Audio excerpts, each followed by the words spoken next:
선교의 밤 시작이 되겠습니다. 선교, 우리나라 요새 선교 붐이 일어나서 참 감사한데요. 선교가 무엇입니까? 너무 기본적인 것을 물으면 보통 어이가 없으니까 대답을 좀 안 하시죠.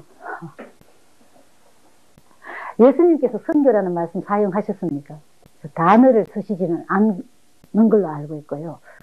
무엇인지 설명은 해 주셨죠. 예수님은 그것을 모든 족속으로 제자를 삼으라, 그렇게 말씀하셨죠. 우리 어제 저녁에 제자를 삼는 것은 무엇이냐, 한 사람이 제자가 되기 위해서는 주 예수님의 말씀을 받아서 태어나야 된다. 그것이 성부와 성자와 성령님의 이름으로 세례를 받는 것이라고 그랬고, 그 세례를 받아서 갓 태어난 아기는 자라야 된다. 시간과 함께 자란다라는 것은 예수님의 인격, 즉 우리 아버지의 인격인 사랑을 점점 더 받고, 또 하나님과 나와 너, 자연, 나의 사랑의 대상자를 더욱 사랑하게 되는 것이다. 이것이 제자의 양육이라고 했습니다. 그지요? 매우 간단한 것. 이것을 우리에게 분부한 모든 것을 가르쳐서 그다음 순종하도록 도와주는 것이라고 했습니다. 그럼 선교는 무엇이냐? 이 제자를 삼는데 그 다음 모든 족속으로 제자를 삼아라라는 것이죠. 이것이 선교 미션. 쉽게 알아들을 수 있도록 학자들이 풀어주셨겠죠. 족속이 무엇입니까? 네이션 혹은 패밀리죠. 이시젓은 뭐 무슨 족속하지 않습니까? 시족인가? 시족들의 특성이 무엇입니까? 일반적으로 사회학적으로 다양하게 풀 수 있겠지만은요, 우리는 나타나는 걸로 볼 때는 음식이 대체가 비슷하고 언어가 같은 것인가. 그것이 한 패밀리, 한 부모로부터 나왔다는 것인데, 이스라엘 민족 같은 경우는 어디에서 나왔습니까? 아브라함. 그렇죠. 아브라함의 패밀리, 가족들이죠. 이 가족이 점점 커지면 우리는 민족, 네이션이라고 하지 않습니까? 이스라엘 민족이 애굽에 가가지고 패밀리가 네이션이 돼서 돌아왔죠. 근데 이 지구에 지금 이 네이션 혹은 민족이라고도 하면 좋겠어요. 족속 하니까 좀 구시대 말인 것 같기도 하고, 그죠? 이 네이션이 얼마나 있습니까? 이 조그마한 우리의 지구촌에. 통계에 따라 조금 다양하디다마는요, 저희들이 일반적으로 쓰는 것은 여기서 US Center for World Mission에서 나온 것, 랄프 윈터 교수가 사용하시는 것을 쓰는데 24,000 네이션이 이 지구 위에 있다고 하죠. 네이션스. 그 중에 12,000 족속은 reached, 복음이 들어간 것, 예수님에 대해서 들었습니다.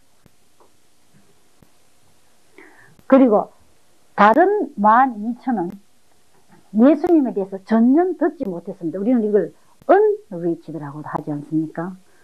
이거 번역을 다양하게 합디다만 요새 어디 보니까 비복음 지역이라고 했던데 좋은 번역 같아요. 무엇보다도 좋은 것 같아요. 미전달, 뭐 국가 이런 말도 썼는데 비복음 민족들. 이 비복음 민족은 어느 정도냐면 예수님에 대해서 전혀 들어보지 못했습니다. 우리나라 같으면 한 100년 전의 경우겠죠. 한 번도 들어보지 못하면 물론 믿을 수가 없습니다. 모르는 걸 어떻게 믿겠습니까? 근데 어떤 할아버지한테 예수 그리스도에 대해서 들어보셨습니까? 물으니까 그분이 그게 무슨 산초지요? 합니다. 왜냐하면 거기는 산초를 캐는 곳이니까요. 또 어떤 분이 비행기 타고 가다가 승무원에게 예수 그리스도 아십니까? 하니까 잠깐 기다려주세요 하더니 한참 가 있다가 와서 성경 명단을 가져오더니 아무리 찾아도 예수 그리스도 안 보입니다. 그러더라고요. 그런 지역을 우리는 비복음 지역이라고 그러죠. 근데 그것이 지금 반순화되는 것인데, 이번 여름에도 그랬다죠. 중국에 갔는데 거기 계시는 분이 여기 어떻게 오셨습니까? 그러더래요. 그래서 이분이 예수 그리스도 때문에 왔습니다 하니까 예수 그리스도가 여기 사십니까? 하더래요.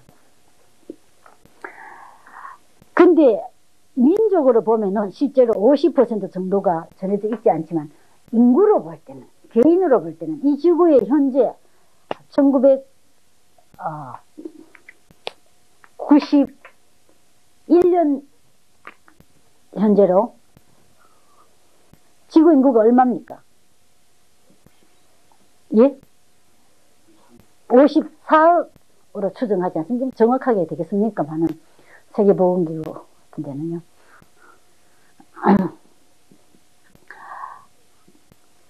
근데 51억 되었을 때 통계에 준한다면, 이것도 물론 다양한 통계가 있지만 저희들이 쓰는 건요,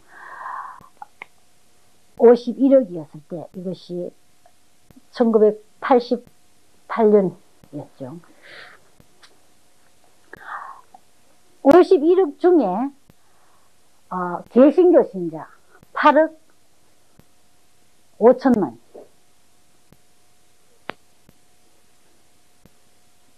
프로테스탄트들 천주교 제외하고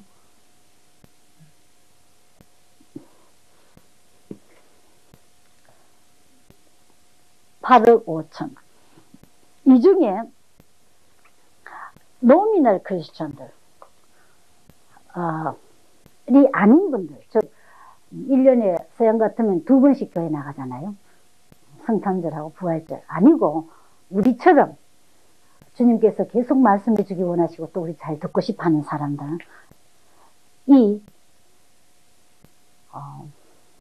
뭐라고 하면 성실한 크리스천이라고 할까요? 성실한 개신교 신자들이 3억 5천만으로 추정하더만요. 그렇다면 이 3억 5천만이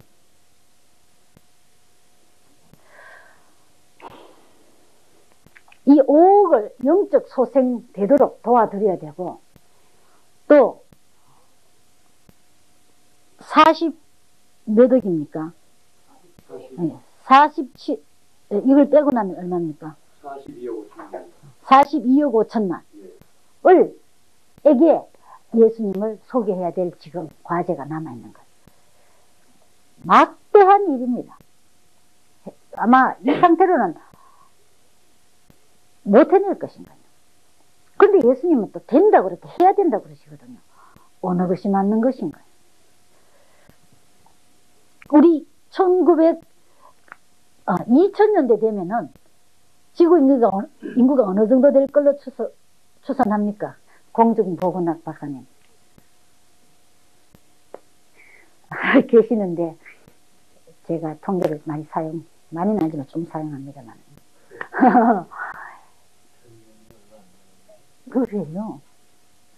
현재 상태의 인구 증가율로 볼 때에 62억 내지 67억으로 추산하지 않습니까?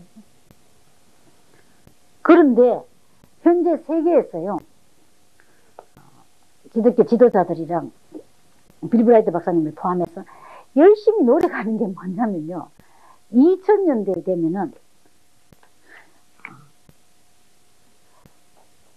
10억이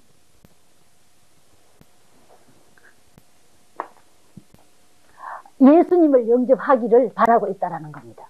그래서 이 10억이 예수님 영접하기 위해서 여러 가지 노력을 다하고 있는 거예요. 2000년대 크리스천들, 개신교 신자. 자, 그러면 비율로 볼 때는 뭡니까? 실제로 줄어든 것 아닙니까? 아시죠? 미국의 장로교 같은 경우는 지난 20년 동안에 꽃 같은 수입니다. 200년만 늘지 않았습니다. 인구는 늘었습니다. 결국은 줄은 것이죠. 그런데 현재 제일 빨리 늘어나는 종교들은 어떤 것입니까? 이슬람교. 지금 7억 5천만이죠.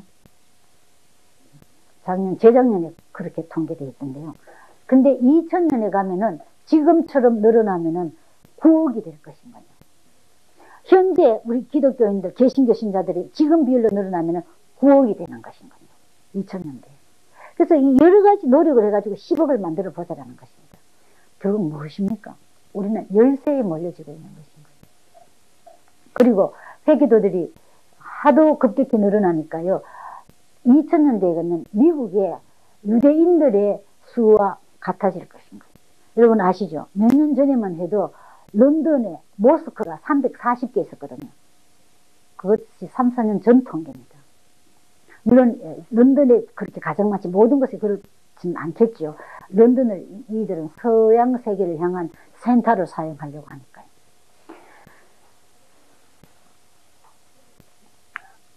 제가 지난 겨울에 윌리엄 캐리 대학에 갔다가요. 랄프 윈터 교수님 만났는데 그때 시간이 좀 안 돼가지고 약속을 못하고 갔어요. 그랬더니 또 세고 해서 어디 계신지 찾지를 못해가지고 그 비서가 열심히 찾으러 다니시더라고요.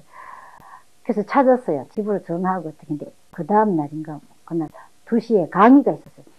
그래서 그리로 오라고 갔더니 또 비서가 데리고 한참 갔어요. 가서 소개를 하던데 제가 그때 총신 대학 학장님도 계셨던 분이 부탁 심부름을 하나 해드리기 위해서 갔어요. 그래서 그 비서가 그렇게 소개하니까 프레스비테리안 신학이죠. 거기서 왔다니까 한국에는 프레스비테리안이 24개 있는데 어딨냐고 총신대학이냐고 그렇다고 하니까 그 학생들 보고 We should stand up 그러더라고요. 학생들 다 일어나가지고 저에게 공부하다가 경의를 표하던데요. 저한테 경의를 표할 이유가 물론 하나도 없습니다. 저희가 그냥 잠깐 심부름 가는 길에 들린 것밖에 없는데 왜 한국의 크리스찬이고요. 또 아마 신학대학이라니까 목회자를 배출해내서 그렇겠죠. 한국 사람들에 대한 서양 사람들의 지금 기대 굉장한 것입니다. 서구가 하나님께서 그렇게 축복해 주셨는데도 불구하고 지금 사양길로 들어가고 있지 않습니까? 그것에 대해서 논의할 시간이 있었으면 좋겠습니다만요. 점점 선교사가 줄어들고요. 경비도 그렇게 후원해낼 여건도 점점 안 되어가곤 하는데 제가 선교에 관련된 책을 읽기 시작한 것이 그리 오래 안 됐습니다. 한 5, 6년 전에. 그전에는 정말 제자가 되는데 10년 시간이 갔고 선교에 대해서는 짧은 기간이기 때문에 책을 보면서 그때만 해도 제대로 정립이 안 돼 있었으니까 단어들이 자주 계속 나오는 것이요. 2단어였었어요. 그리고 꽤 얼떨떨했는데 그게 뭐냐면 disobedience. 우리는 불순종하고 있다라는 것이고 그 다음 failure더라고요. 실패. 선교, 개신교 선교의 역사가 지금 200년으로 보지 않습니까? 윌리엄 캐리 이후를 보죠. 그것의 결론이 물론 사례로 여기저기 성공한 것이 많겠죠. 그러니까 우리까지 예수님을 전해들 수 있었겠지만 전체로 볼 때는 그 말은 그만큼 투자한 것에 비해서 대가가 지금 너무 나오고 있지 않는 것입니다. 그러면서 또 영적 소생에 관련된 책을 읽으면요. 기도하는 나라, 선교를 하는 나라, 뭐 찬양의 나라 등등 하면서 such as 코리아, 브라질, 뭐 나이지리아 등등 하여튼 한국을 예로 드는 것이 첫째나 둘째나 항상인 것인 거예요. 제가 미국에 있을 때 한 10년 전이죠. 뭐 여러분들이 한국이 세계 복음화에 큰 일을 해야 된다 등등 하길래 하여튼 한국 분들은 하지는 않으면서 말은 대단히 한다 그런 생각 속으로 좀 했어요.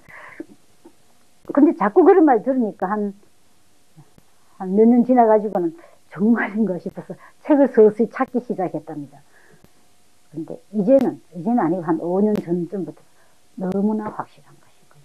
한국은 사실 4천년 동안 이름 없었던 나라 아닙니까? 꼴짝이 나라였죠. 그걸 이때에 지난 20여 년 동안 경제 부흥을 이렇게 시켜줬었고 온 세계로 나갈 수 있는 국교를 수교하게 해놓으시고요.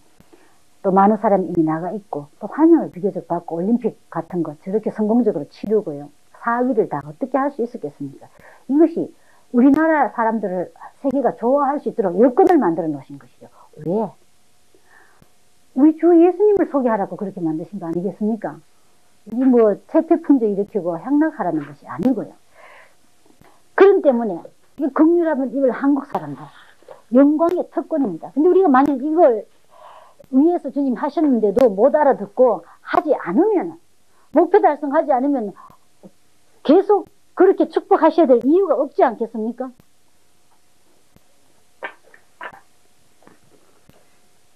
때로는 거기 두려울 생각이 들 때까지도 있습니다.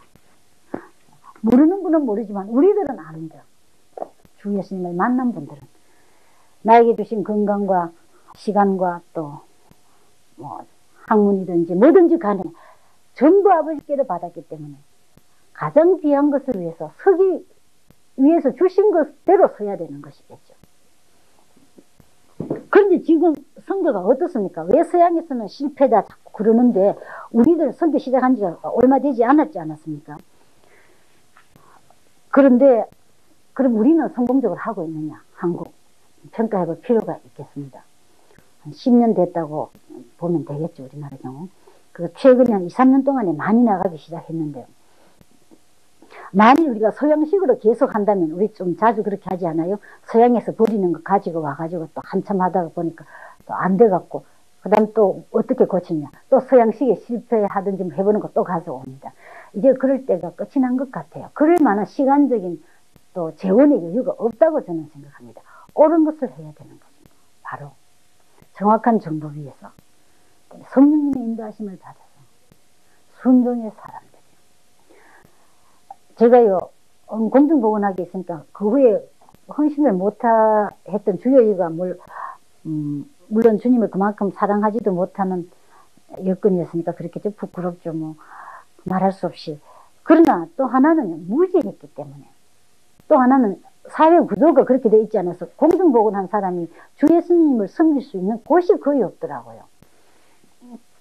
그러면서 어느 나라에 가서 살까? 미국에 그냥 있어야 되나? 뭐 이 나라 저 나라 또 딴 나라에 가서 일을 하면서요.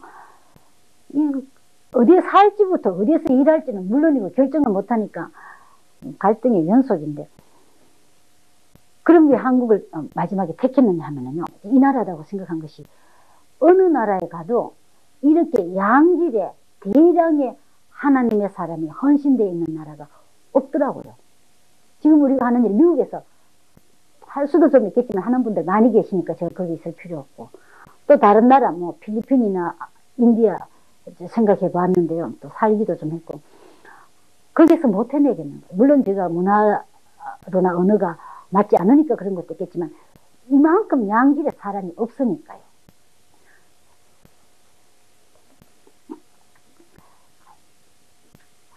아시는 대로 지금 세계는 너무나 급변해 가고 있습니다. 제가 89년에 우리 사랑의 집에 있는데 눈이 많이 왔죠. 여기 중부 지역이기 때문에 눈 많이 오는데 땅이 얼었어요. 꽁꽁 얼었어요. 보기가 싫습니다. 어떤 곳은 높고 해서 제가 삽을 가지고 이걸 좀 치우려고 아무리 해도 도저히 뜯어내지를 못하겠더라고요.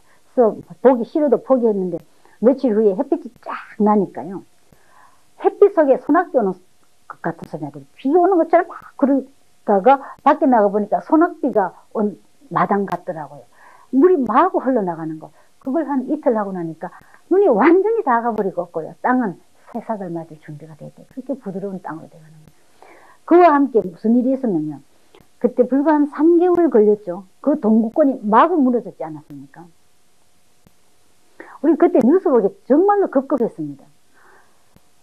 40년, 30년 혹은 그 이상 되던 동구권이요, 불과 그 짧은 기간에 망군의 주 여호와께서 한다고 하니까 눈이 그렇게 녹아내려 버리듯이, 내가 아무리 하려고 해도 안 되었지만은 마찬가지로 그 나라가 그렇게 다 열려버리는 거예요.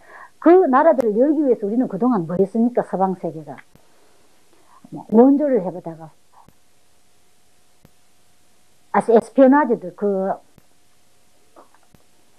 정보 첩보원들을 보내서 뭐 해보다가 온갖 방법을 다 해도 안 됐지만은 나중에는 그 무기 경쟁을 어디까지 했습니까? 예를 들면은 소련과 미국의 경우 이 지구를요 몽땅 제로 없애기 위해서 큰 미사일 한 500개 정도만 하면 된대요. 근데 그 당시 그 두 나라만 5만 개를 보유하고 있었으니까 제로 만들고도 남을 상태였습니다. 그래도 공산국가가 열려지지 않았는데 우리 주님께서 만왕의 왕께서 그의 목표 이루려고 한마디 하시니까 그렇게 무너져 버리는 거 아닙니까? 그 이후에 지금 어떻게 되어가고 있습니까? 우리 러시아를 한번 보면 압니다. 마구마구 여는 것이 무엇과 같으냐? 이사야 42장 13절 15절 4절 일이 현재 일어나고 있지 않겠습니까?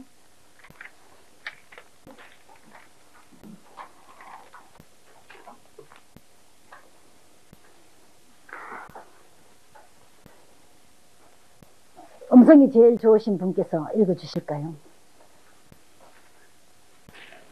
여호와께서 용사같이 나가시며 전사같이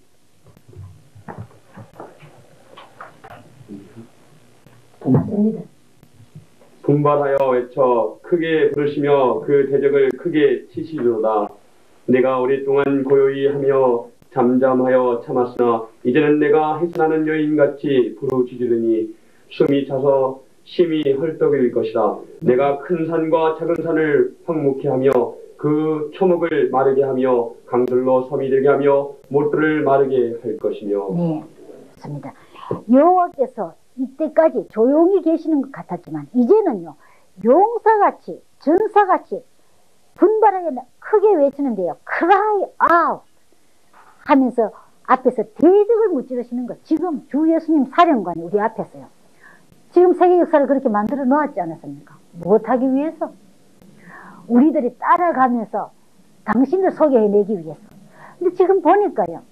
지구본 어디 갔습니까?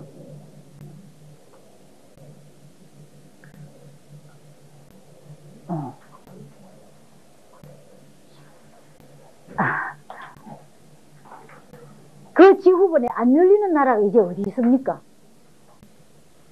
몇 나라 없죠. 세 나라밖에 안 남았지 않습니까? 쿠바, 북한, 중국. 이렇게 다 열어놓으시고 그 과정에서 공산주의 때문에 얼마나 사람들이 고통받았습니까? 너무나 가난해져 버렸고 정치에 지쳐버렸고 이제는 의식적 문제가 제일 큰 문제로 대두되면서요. 그 마음을 옥토로 만들어 놓으신 것. 동부 마찬가지입니다. 서양도 지금 냉담 시기에 들어가 있죠. 포스트 크리스천 에라에 들어와 있지 않았습니까? 그러나 주님께서 다시 한번 긍휼을 베풀어 주시길 바라는데요. 서양에도 마찬가지입니다. 주 예수님의 메시지를 전합니다. 듣고 싶어하는 상태인 것. 감사합니다. 자, 이 지구 전체가 지금은 열려지고 있지 않습니까? 이 조그마한 대한민국에서. 우리가 그동안 압제도 많이 당하고 나라가 분단되어 있으니까 어디 제대로 나가지도 못하고 숨을 쉴 수가 제대로 없는 것 같아요. 그래서 에트노센트릭 민족주의 내 것밖에 없는 것으로 생각하기도 쉽고요. 그런데 이걸 여시는 거 아닙니까? 이 나라 전체가 지금 열려지는 상태. 이것이 사실 제일 큰 대륙입니다. 지구에서는. 미국보다 훨씬 더 큰 이 전체가 다 열려져 하나로 연결되어 있지 않습니까? 여기 아시는 대로 유라시아 철로가 놓여지면은 17개 국가가 철로가 들어가려고 유엔에서 계획하고 있다. 근데 하면 될 거예요. 왜냐하면 군비 축소했기 때문에 경제적인 여유가 지금 세계에 굉장히 많아졌습니다. 그것으로 인한 여파가 굉장히 많을 거예요. 그러면 우리는 여기에서 어디든지 갈 수 있도록 지금 길을 주님이 여시는 거 아니겠습니까? 이 나라뿐 아니라 어디에든지 그리스도인들이 12,000족속 한 번도 듣지 못한 분들에게 갈 수 있도록 예수님께서 처음에 오시기 전에 이 땅에 로마라는 한 제국을 통해 가지고 길을 열어놨죠. 언어도 통일해 놨습니다. 빨리 전해줄 수 있도록 지금도 꼭 같은 작업을 하시지 않습니까? 그렇습니까? 그래서 라트 윈터 교수도 그러고 다른 분들도 그러시는데요. 우리 현재 있는 그리스도인들이 정확하게 알고 예수님을 소개하기 시작한다면 이것이 내가 이 땅에 와 있는 이유가 그것 때문이다. 요한복음 6장 38절 그대로 된다면요. 2000년까지 예수님을 모든 족속에게 전해내는 것은 충분히 가능한 일이라고 하더라고요. 다양한 전략을 물론 써야 되겠죠. 그 일을 위해서 우리가 부르심 받았다는 것에 대해서 어느 정도의 자부심을 느끼십니까? 그렇지 않습니까? 현대 회사, 당신이 우리 회사에 꼭 필요합니다 해서 좀 와주십시오 하면 굉장히 명예스러움을 느끼고 현대 배지 달고 다니는 것도 좋아 안 하겠습니까? 현대 배지 있는지 모르겠지만. 근데 하나님께서 보니까 나의 대회사에 나의 회사에 너 꼭 필요한데 이거 좀 해줄 수 있겠어? 영광스럽지 않습니까? 그 나라 배지를 딱 달고 말입니다. 어디에 속합니까? 하늘나라의 회사입니다. 이런 그 때문에 이 회사들은 참 아주 우수한 사람들이어야 된다고 생각하는데, 가만히 보면 예수님 소개하는 분들은 학교 여기저기 떨어져 갈 데 없어서 가는 곳인 줄로 생각하는데, 최고의 회사에 최고로 갈 데 없는 사람 오면 좀 곤란하다고 생각하고요. 물론 그것은 학교 성적 가지고 하는 것 아니니까 참 다행입니다만, 그러면 지난 200년 동안 어떻게 우리를 선거했길래 그런가? 아주 요약만 해보겠습니다. 역사적인 과정. 우선 2000년 것 한번 본다면요. 예수님을 보면 제일 잘 알 수 있겠습니다. 그분은, 우리 주님은 어떻게 모든 족속을 제자 삼는 일을 시작하셨는가. 우리도 그렇게 하면 된다고 그랬는데요. 첫째로 목표를 분명히 가지고 계셨습니다. 그것은 구속, 죄를 용서해 주시고, 이 모든 고통이 죄와 함께 들어왔으니까 아담과 이브가 하나님 말씀 듣는 대신에 마귀 말 듣겠다고 의지적인 결단을 한 그 순간부터, 그리고 그토록 혼돈하고 공허하고 흑암의 깊음에서 피투성이 돼서 죽어가고 어디로? 영원히 지옥으로 가게 돼 있었지 않습니까? 어떻게 해결할 수 없는 영겁 비시어스 서클, 악순환이 생겨버린 것이죠. 거기에 오셔가지고 그 영겁의 체인을 자르고 우리를 찾아내시는 거예요. 그 말씀이 이 지구 어떻게 하다가 이 사탄이 지구에 떨어졌는지 모르겠지만 여기에 있는 우리 하나하나 전부 몽땅 그토록 고통하다가 지옥에 가서 영원히 하나님과 아무 관계없이 살도록 되어 있었지 않았습니까? 그런데 그 생태학적으로 그렇다죠. 어떤 섬에 토끼가 사는데 여건이 참 좋습니다. 늑대 같은 적수도 없고 하니까 급격히 수가 늘어난대요. 그러다가 물이나 풀 같은 것이 없어지면은 수가 유지되다가 그 다음에 급격히 그 토끼족이 없어지기 시작한대요. 그래서 몇 명만 살아남겠죠. 물가에 있든지. 그 상태로 오래 가다가 생태가, 물이 다시 회복되고 풀이 다시 회복되면 조금씩 번식하기 시작해서 또 같은 사건이 일어나는 거예요. 자, 지금 지구 인구 어디까지 와 있습니까? 여기까지 거의 와 있지 않습니까? 인구가 아주 많이 늘어났죠. 지구로 볼 때 60억이 살 수 있다고 하죠. 사람답게. 근데 2000년대 벌써 60억이 넘어가지 않습니까? 그렇게 되면은 여기에 있는 사탄이 계획했는 건 뭐냐면은 60억점 혹은 그 이상 뭐 100억 갔다고 하면요. 몽땅 고생하다 죽으면 데리고 지옥으로 딱 가는 것인가. 그래서 다 지옥 가고 난 다음에 몇 사람 남았다가 또다시 불어나면은 또 몽땅 데리고 지옥 가는 계획을 가지고 있었죠. 그래서 우리 주님께서 어떻게 하셨습니까? 견디지 못하시는 것인가. 그 하늘나라에서 오직 한 가지 길밖에 없기 때문에 이 땅에 들어오신 것이죠. 이 체인을 끊으신 것인가. 그래서 여러분 한 명 한 명, 박순희 집사님, 김세옥 형제 모두 불러서 내가시는 것이죠. 그래서 우리는 일렉트라고 하지 않습니까? 선민. 그저 한꺼번에 하는 것 아니고 하나하나 나를 부르신 것이거든요. 그래서 우리는 밖으로 나와서 구속이 된 것입니다. 왜 이렇게 하셨느냐? 이 모든 것 사랑하기 때문에 하신 것이죠. 그것을 위해서, 이것을 위해서 주님이 무엇을 지으셨는지 우리는 잘 압니다. 그분이 선교하신 것, 우리 있는 대로 와주신 것. 그리고 그 목표를 분명히 가지고 목표를 이뤘습니다. 와서 고생 실컷 하고 우리 사람 안 찾아내고 계속 사탄에게 잡혀있도록 하기 위해서 오신 것도 아니고 목표를 33년 반 만에 다 이루셨습니다. 그래서 우리에게 세컨 찬스를 주셨다고 했습니다. 그분이 그럼 오셔서 우리 주님께서 무엇을 하셨느냐? 어제 저녁에 예배 드렸던 대로 모든 도시와 촌에 두루 다니셨다. 먼저 가셨다. 사람이 있는 곳에 솔선하신 것이죠. 이니셔티브를 가지셨습니다. 세 번째는 그럼 어떻게 하셨느냐 다니시면서 마태복음 9장 35절에 있는 말씀대로 첫째는 함께 살으신 것인 거예요. 우리하고 살아주시면서 하신 일이 첫째 가르쳐 주신 것, 하늘나라에 대해서 그 비밀을, 하늘나라가 어떤 곳인지 있는지 없는지도 몰랐지 않았습니까?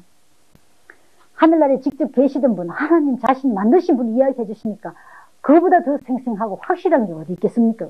그 다음에 두 번째로 사시면서 제자를 키우셨던 것. 우리가 여기는 이대로 앞으로 하면 되는 것인데 성교하기 원하신다면 모든 약한 것과 병을 고치심, 즉 다른 말로 하면 우리의 고통을 견디지 못하게 싫어하시니까요. 고통을 제어하셨습니다. 부모가 자녀 고통 그토록 싫어하는 것과 꼭 마찬가지니까요. 그 다음 죽으신 것인가, 대가를 치러주신 것. 내가 죽을 그 자리에 죄의 대가. 그것으로 끝났으면 우리 사형리 할 때 했지만 감사하지만 내게 효과가 없을 텐데 하나님이시기 때문에 죄가 없기 때문에 내 죄를 지불했다는 대가로 살아나 주셨고 그 다음 우리에게 그의 제자들에게 지상명령 그레이트 커미션을 주셨습니다. 마태복음 28장 18절에서 20절 말씀. 가서 모든 족속으로 제자를 삼으라. 마찬가지예요. 자, 이 명령을 받은 그 제자들은 어떻게 했습니까? 사도행전의 초대교회를 보면 아는데요. 3년 반이나 같이 다녔었지만 그것으로 안 되는 것인 거예요. 그래서 성령님을 충만케 하셨죠. 주님께서 하늘나라 가신 후에 10일 되었다가 하나님 자신이 성령님의 형태로 다시 내려와 주셨습니다. 성령님과 함께 항상 동반되는 것이 파워이죠. 힘. 사랑할 수 있는 힘, 용서할 수 있는 힘, 깨달을 수 있는 힘, 마땅한 새로운 것이 나오기 시작하죠. 그 다음 이분들은 절대 헌신했습니다. 30%, 50% 헌신 아니죠. 100%의 헌신. 그들이 한 메시지는 무엇이었습니까? 즉 복음은 예수님이 하나님이시다는 것입니다. 어떻게 아느냐? 그가 살아나셨기 때문에 안다. 그래서 초대교회의 키 메시지, 그리고 지금 우리들에게 있어서 복음의 핵심 메시지는 부활이죠. 누구도 부활한 분이 물론 없습니다. 하나님 외에는. 그리고 이분들은 이분이 이 예수님이 하나님이다라는 것을, 그리고 당신에게 영원한 운명을 결정하고 살려주신다라는 것을 말하기 위해서 뭐 했습니까? 그들 자신은 순교자들이 대부분 다 되었죠. 그리고 많은 핍박을 받았습니다. 그 후에 제자들이. 그리고 온 세계로 흩어졌습니다. 근데요, 초대교회에다가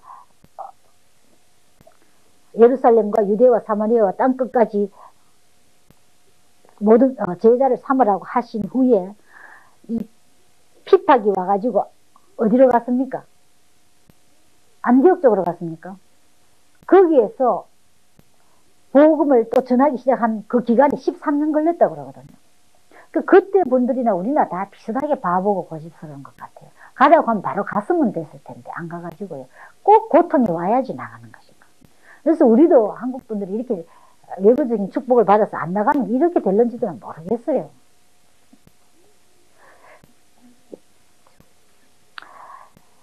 그 후에 초대교회 이후에 500년 동안 AD 주로 이 예수님은 가정교회를 통해서 전해졌죠. 홈 처치, 하우스 처치. 보통 가정에서 모일 때는 누가 영향을 많이 미칩니까? 여성들이 많이 미치죠. 그래서 이 기간에 여성들이 많은 일을 했다고들 하죠. 초기에는 물론 회당, 시나고그를 사용했습니다. 예수님도 그랬고 그 제자들도 그랬는데 있는 것을 최대한으로 활용하려고 하셨습니다. 그러니까 회당이었겠죠. 그리고 이 회당은 아시는 대로 유대인들이 여러 곳에 흩어져 있으면서 가는 곳곳마다 회당을 지었지 않았습니까? 성경 가르치기 위해서, 구약 성경. 그러나 유대인들이 예수님 믿는 분들을 반대하기 시작하면서 회당을 내어주지 않았기 때문에 더 이상 이 모임을 할 수 없게 되어서 새로 나온 무리들이 church, 즉 에클레시아가 되었죠. 그것은 거룩한 무리들, 분리된 무리들인 것. 죄와 분리되어서 하나님께 속한 것. 또 유대교와도 분리됐는지 모르겠습니다만.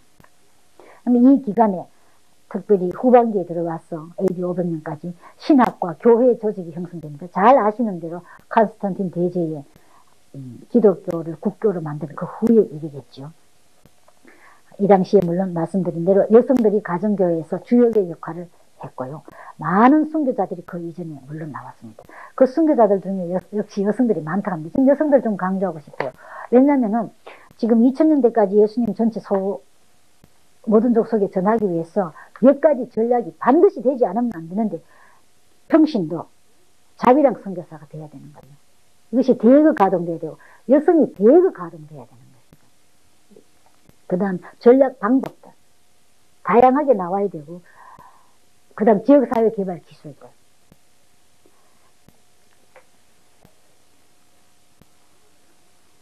특별히 우리 목사님들, 사모님들 정말 많이 활용되기를 바랍니다. 그보다 더 좋은 인력이 어디 있습니까? 근데 가만히 뒤에 살림 살고 있으라 목회는 내가 하겠다. 좀 극단적인 이야기에서 죄송하지만요. 많이 아쉽다고 생각해요. 그 교육자의 반 정도의 인력을 비활성화 시켜버리는 거니까요. 우리 제자순 모임에서 보면 사모님들이 얼마나 잘하시는지요. 그렇게 평생 불륜 받으신 분이 왜 안 하시겠나 물론 생각하지만요. 그 다음 후기에는 이 박해의 완화와 함께 교회 조직이 형성되고, 그것과 함께 부가 들어올 때 뭐가 생깁니까? 권력이 태동되기 시작하는 거. 그와 함께 정치와 유착되기 시작하고, 나중에는 그것이 되어버렸지 않았습니까? 중세기간이면요. 중세기는 교회 조직으로 부와 권력의 결탁이 일어났습니다. 1501년에서 1517년이라고 볼 때요. 부패로 인한 암흑기라고 우리 다 하지 않습니까? 물론 이때 완전히 암흑이라는 말 아닙니다.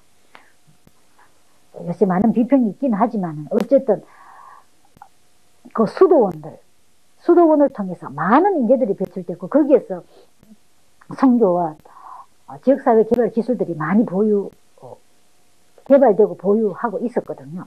그러나 우리가 말하는 복음의 메시지는, 은혜의 복음은 그렇게 많이 전해지지 못했지 않았습니까? 그 다음 마틴 루터 시대. 마틴 루터는 선교를 그리 많이 하시지는 못했다고 평가하지 않습니까? 왜냐하면 서방 세계 중심으로 했기 때문에 거기는 다 어쨌든 기독교인이었습니다. 이분에게 그 당시에 제일 급급했던 이유는 이미 교회에 나오는 분들에게 복음을 가르치는 것이었죠. 천주교의 전통이 아니라.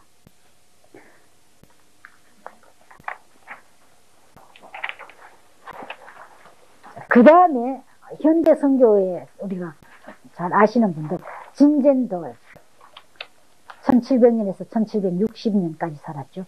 이분은 독일의 백작이었죠. 아버지 일찍 돌아가셔가지고 어머니가 재혼하셨기 때문에 그 할머니, 매우 경건한 할머니 슬하에서 자라지 않았습니까? 이분과 관련해서 뭐 유명한 거 생각나십니까? 하렌 후트라는 게 있지 않습니까? 그죠? 공동체. 근데 이분이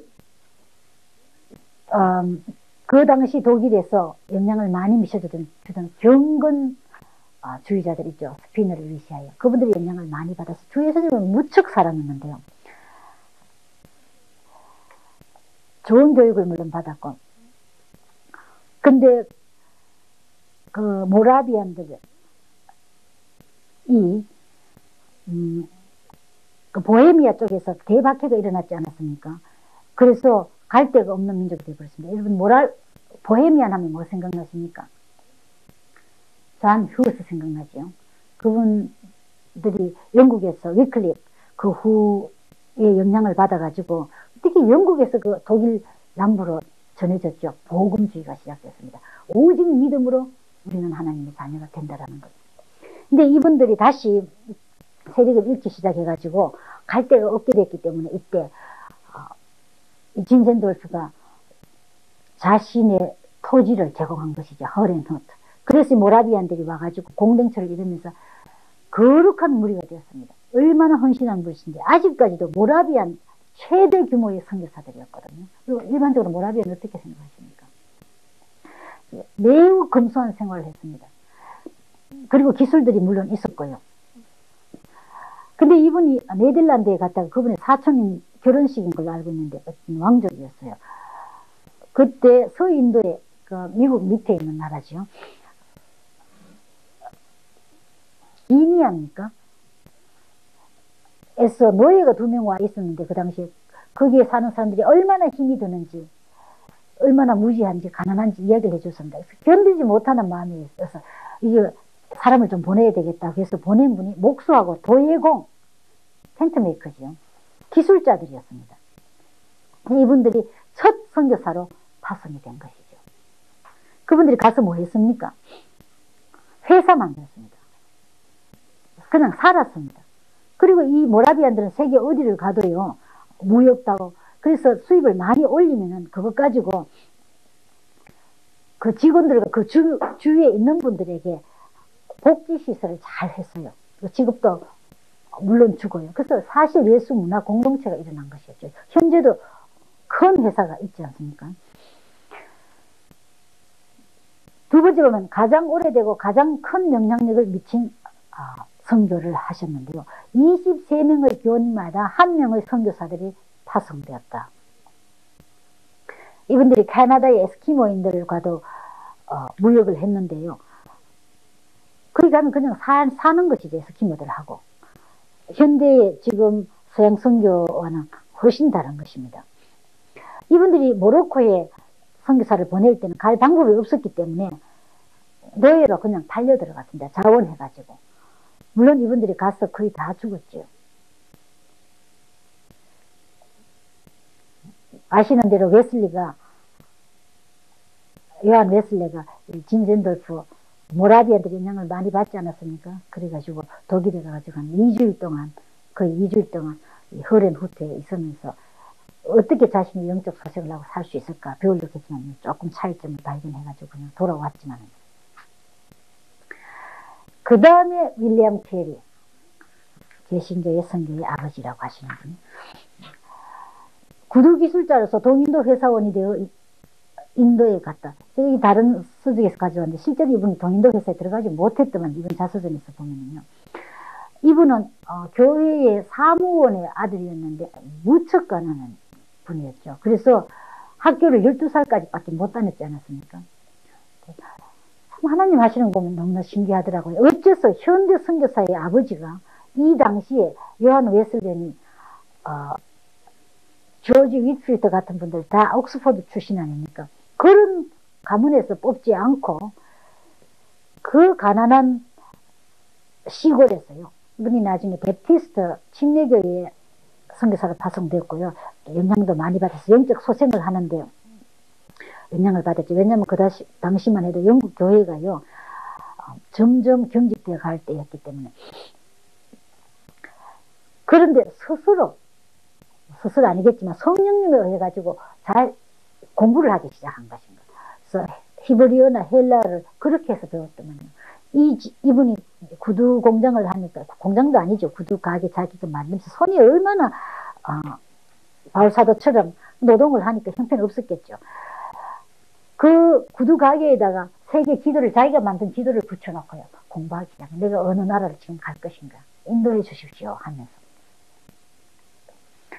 그래서 이분이 결국 영국으로 갔는데요. 고생을 참 많이 했습니다. 물론 또 후원도 어떤 데 영국에서 안 해주고요. 경제적인 고생도 굉장히 많이 하고 이 과정에서 결국 그 부인이 정신병을 일으켰지 않았습니까? 우리 초대 선교사들 보면요. 정신병 일으킨 분들이 꽤 많이 있죠. 왜? 정신적으로 견딜 수 없는 극한에 너무 많이 일었기 때문에. 이분의 아들 펠릭스도 결국 버마에 갔다가 정신병 일으켜서 돌아왔거든요. 우리 아도니람 저드성도 보시면 그렇죠. 그분 자신도 정신차 상난을 일으키려고 하다가 괜찮아졌나요? 작은 여인이라는 책 우리들 사이에 많이 읽혀지지 않습니까? 그분도 2년 동안에 정신적 문제 일으켰기 때문에 열병과 함께 겹쳐서 그랬겠지만, 그렇게 예수님을 소개한다는 게 어떤 대가를 치르는지 알 수 있는 것인 거예요. 그래서 이분이 텐트메이커였습니다. 물론 바울사도처럼 예루살렘 고린도 교회나 등등 후원도 받았습니다만, 근데 근본적으로 자기 팀들이 먹을 것을 자신들이 공급했지 않았습니까? 이분도 여기 보면 남색 물감의 원료 채취 농장에다가 취업했습니다. 근데 뭐든지 빨리 배우니까 남색 물감 짜는 걸 좀 빨리 배워가지고 잘 되기도 해주고요. 어디 가도 잘하는 것 같아요. 그런데 언어의 천재인 것, 하나님께서 주신 것이죠. 물론 벵갈어를 현지 주민들로 배워가지고 5년 만에 신약 성경을 번역해낸 것. 이 성경을 많이 번역해냈습니다. 그 지역 언어로요. 그리고 아주 유명한 학교 세람포 들어보셨습니까? 인도에서 명문 대학이죠.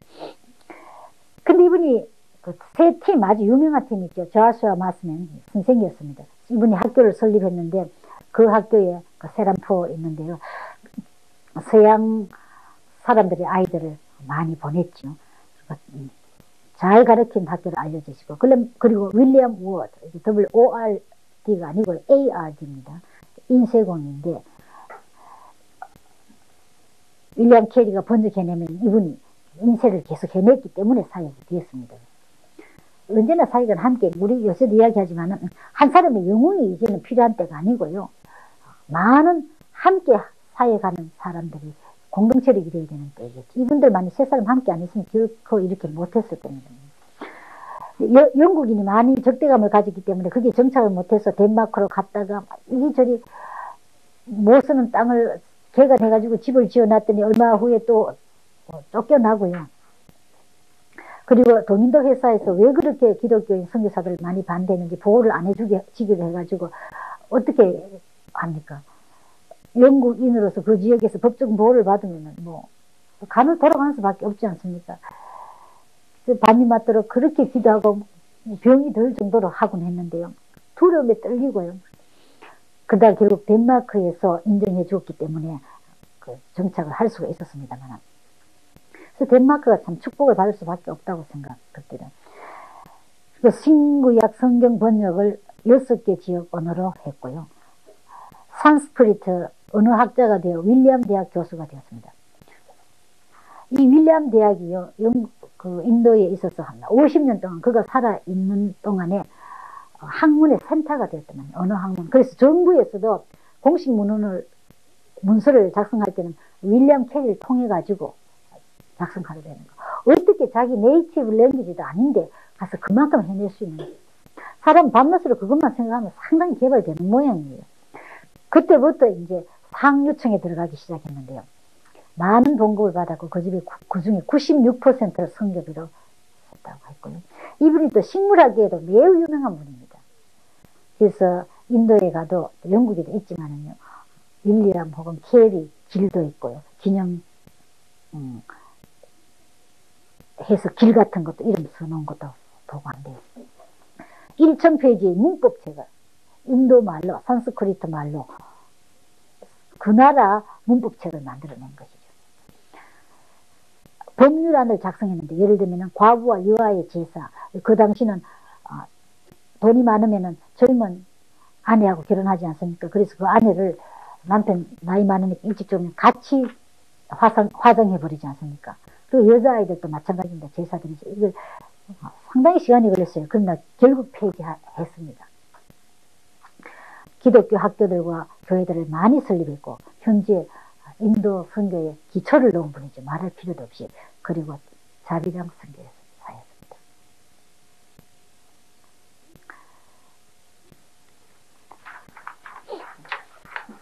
그 외에 물론 많은 선교사 있고, 미국은 선교 역사가 좀 짧지요. 그 헤이스탁 프레어라고 근처더미에서 근처더미 밑에서 기도한 것 있죠. 또 역시 윌리엄 대학이나 매사추세츠 5명이, 그 대학까지 벌써 자유주의 신학이 상당히 들어오고 있었죠. 그래서 토요일 날인가 마다 일주일에 한 번씩 기도회를 갔는데요. 그래서 대학가에서 어떤 때 못하고 해서 강둑에 나가서 기도하고, 근데 한 번은 비가 너무 많이 오고 번개불이 치니까 피해 오다가 근처더미를 발견하고 그 밑에 다 들어갔습니다. 근처더미 굉장히 크니까 거기서 기도한 것이 선교사를 해외에 좀 보내게 해달라. 왜냐하면 뭐 아시아는 그때 아주 미개한 국가 나라들이었지 않았습니까? 그렇게 기도하고요. 그분들 중에서 붐을 일으켰습니다. 미국 전체에. 그 후에 우리 미국에서 제일 먼저 해외 선교사로 파송된 분이 아돈이랑 저드슨 아닙니까? 버마에 간 분. 이후에 영향을 받아서 왔지만은요. 그리고 우리도 그 후에 무디나 영적 소생, 대학가의 영적 소생의 여파로 1884년에 한국에 복음이 들어온 것이죠. 대학 복음화도 그렇게 중요하죠. 선교의 개신교 역사가 참 짧습니다. 여기 대해서 조금 토의할 게 있습니까? 자, 그러면 윌리엄 캐리가 하신 것이 무엇입니까? 요약해 보면. 왜 이분을 선교의 아버지라고 그러는지요? 현대 선교에. 그는 사는 이야기를 했습니다. 복음만, 말씀만 전하는 것이 아니었고, 식물학계나 언어나 제사 법률 폐지나 구두를 만드는 것이나 인쇄를 하는 것이나 학교를 짓는 것이나 사는 것 전체, 그러니까 문화를 만들었습니다. 예수 문화를. 그랬기 때문에 아버지라고 하죠.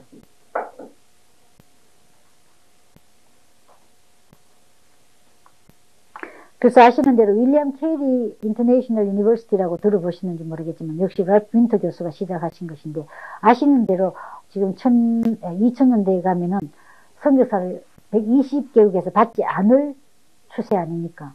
그래서 선교사를 못 가니까 다른 방법으로 가야 되는데, 그리고 미국의 경우 지금 선교사 한 사람 파송하려면은요, 담임 목회자 한 사람에게 들어가는 경비가 같다고 그래요. 미국 교회들이 점점 헌금도 적게 하고 교인도 줄어드니까 그만큼 도저히 못 해낸다고 그러거든요. 한계에서 몇 명 파송 못 하겠다고. 그리고 효과 면에서도 그렇고요. 그래서 다른 방법으로 가야 된다고 하는데, 현재 미국의 경우 어떤 순간이라도 400만 명의 미국 사람들이 해외에 나가 있대요. 그 중에 100만 명은, 사실 400만 명 있었습니다. 거의 500만 명 됐고 인구가 늘었기 때문에 100만 명 이상이 진실한 크리스찬들인 거. 근데 100만 명 우리가 선교사를 보내려면 도저히 불가능하거든요. 그렇지만 이 나가 있는 분, 본국에 돌아오면 교회에 열심히 충성하는 분들입니다. 근데 해외에 나가 있으면 외롭게 해서 신앙을 오히려 잃어버리곤 하는데요. 이분들이 가동되기만 한다면요, 또 그렇게 하지 않으면 앞으로는 절대로 모든 족속에 복음 들어가는 건 불가능할 것입니다. 절대로 우리 말이요. 근데 프로페셔널 선교사들이 신학 대학하고 대학원 졸업하고 또 총신보면 MTI 훈련 6년 받고 또 뭐 언어 훈련 받고 등등 해서 공부를 참 많이 합니다. 그래서 평균 한 2,000불씩 후원금 받아가지고요, 그 나라 가서 사역하려고 하면은, 사역해도 사람은 다 먹어야 되고 자야 되지 않습니까? 그래서 일주일에 평균 11시간 내지 19시간을 예수님 소개하는 일에 쓴대요. 그러나 평신도들이 나가도 직장을 풀타임으로 가지고 있더라도, 뭐 세계보건기구라든지 그 나라에서 취직을 해 가더라도, 혹은 비즈니스맨으로 가더라도, 혹은 주재원 같은 거, 외교관, 쉽게 11시간 내지 19시간을 예수님을 위해서 쓸 수 있대요. 일주일에. 그리고 이분들은 오히려 비자 받기도 좋고 그 나라에서 보호해주고, 또 이미 그 나라 직원들이 있지 않습니까? 그래서 사람 만나기가 참 쉬운 것인 거예요. 선교사라 와서 한다라는 것보다는. 그래서 지금은 정말 대량의 다양한 전략이 나와야 할 때인데, 그 말은 모든 하나님의 사람이 어디에 있든지, 어떤 여건 속에 어떤 직장을 가지고 있든지 만나는 사람마다 예수님을 소개하고 제자 양육을 할 수 있는 기술이 있어야 되는 것, 그리고 결단이 돼 있어야 되겠죠. 그러면 가기 전에 그 나라의 문화나 언어에 대해서 조금 더 배우면 되는 것이거든요. 근데 이 기본적인 것이 안 돼 있으면은, 물론 다른 것 다 돼 있어도, 집도 있고 차도 있고 다 있어도 예수님을 소개낼 수가 없는 것이겠죠. 근데 언제든지 보면은요, 그 학문에는 트렌드, 경향이 있는데, 요새 선교 교육이나 훈련 보면은 제일 많이 하는 것이 크로스 컬처럴 스터디, 타문화 공부인 것 같아요. 타문화 잘 배워야 되겠죠. 그래야 효과적으로 전하지만. 근데 이미 전제하기로 이분은 하나님의 자녀가 되어 있다. 성숙한 제자다라고 하지만, 뭐 그렇겠지만은요, 의외로 가가지고 지금 실패하는 일이 아주 높고요. 그렇지 않는 경우를 우리는 많이 봅니다.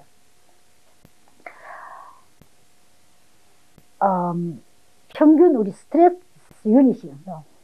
황 박사님 잘 아시겠지만은요, 한 300점 넘으면은 2년 안으로 큰 사고를 일으키든지 큰 질병에 걸리든지 할 가능성이 80%라고 그러죠. 근데 선교사로 가면은요, 얼른 문화가 달라지고 뭐 언어니 환경이 달라서 스트레스 포인트가 400점 올라간대요. 그래서 이러면 선교사로 갔다가 아파서 돌아왔다 수술했다 그런 말 좀 들어봤습니까? 아주 많죠. 근데 우리는 그에 대한 지금 훈련을 거의 하지 않고 있고요. 또 예수님을 효과적으로 어떻게 전하느냐. 우리나라에서도 별로 안 해봤는데요. 우리나라에서도 제자 양육 안 해봤는 분을 보고 해외에 나가서 양육하라고 하면 잘 못하는 것이 그리 이상하지 않다고 생각합니다. 조사에 따라 조금 다르지만은요, 여기 48쪽으로 좀 넘어가 보십시다만은, 선교사로 나가서 실패하는 일이 참 높은데요. 어떤 조사, 이것은 전 전적으로 믿지는 않습니다만은, 2년 안으로 실패하는 율이 80%라고 그러더라고요. 선교사라서. 선교의 실제가 있습니다. 48쪽에 선교 현장 한번 볼까요? 케이스들거든요. 오늘 50쪽까지 선교자원 분포 현황까지 할 수 있으리라 봅니다. 1번 선교 불능자의 비율이 높다. 그렇게 공부를 많이 하고 후원자를 다 모집도 하고, 좀 이상한 말입니다만은 기도 후원자들도 계시고 하는데, 그래서 해외에 나간 경우에 평생 사역하겠다고 했는데, 미국 조사입니다만은요, 25%가 한 텀만 사역하고 돌아오는 거, 선교사도 못하겠다고요. 너무 가족이 아프고 등등 하니까. 그 다음 다른 5%는 계속 평생 사역합니다. 그리고 생산성도 높은 것인가. 자기 나라에서 생산하는 만큼 해냈습니다. 잘하는 경우죠. 그 다음 50%는 그 나라에 있긴 있는데 비능률적인 것. 아까 말했듯이 11시간 내지 19시간 사역하고 힘들어하고요. 그 다음에 주민들을 사랑하러 간 사람이 주민들하고 벽을 쌓아서 한쪽에는 상류층이 되고 한쪽에는 하류층이 되든지, 아니면은 너무나 오버 컨텍스츄얼리제이션, 지나친 상황화를 해가지고 우리나라 것은 다 나쁘다, 여기 있는 것만 다 좋다든지, 하여튼 비정상적인 관계를 잃어버려서 동등한 형제들과의 관계가 안 이루어지는 것을 본다는 뜻이겠죠. 자, 우리 여기까지 조금 토의하실 거 있으십니까?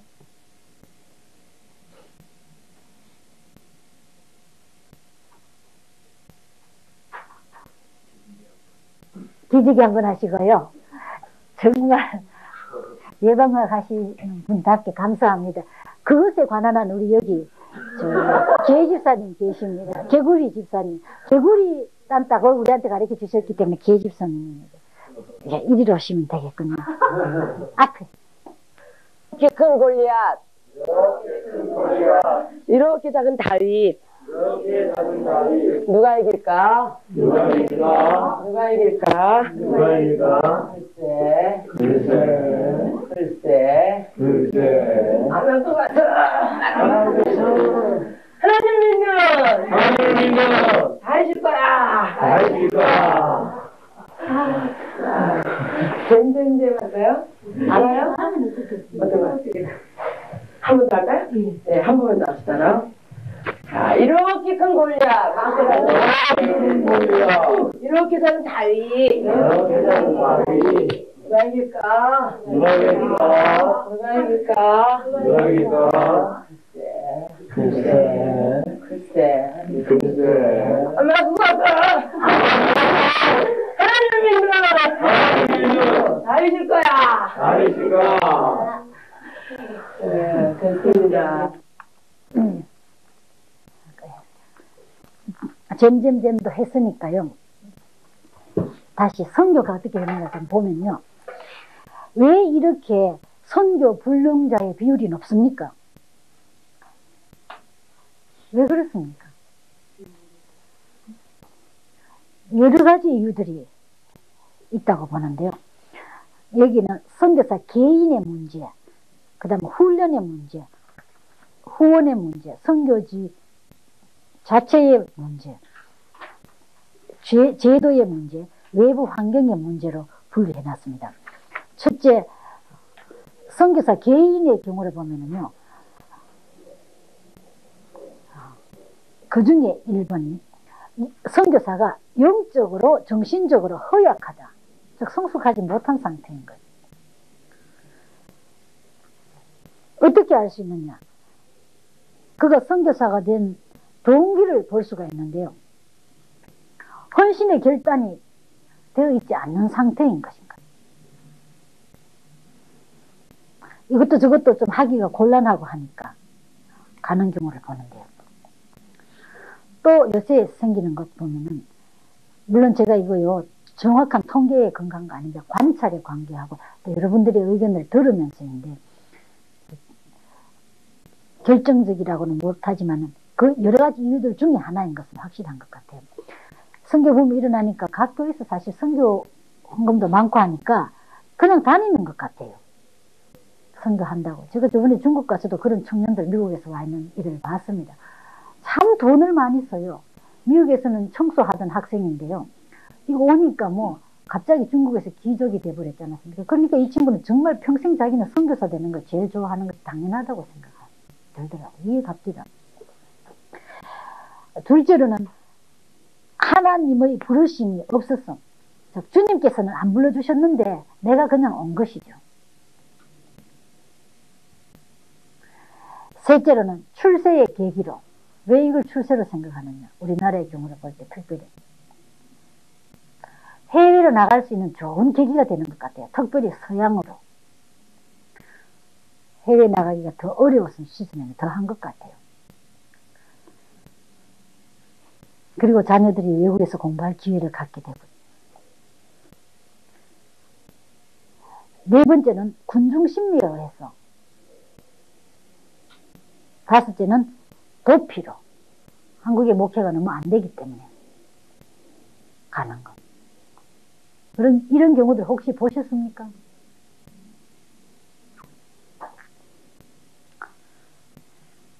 아마 사례들이 있을 줄 압니다.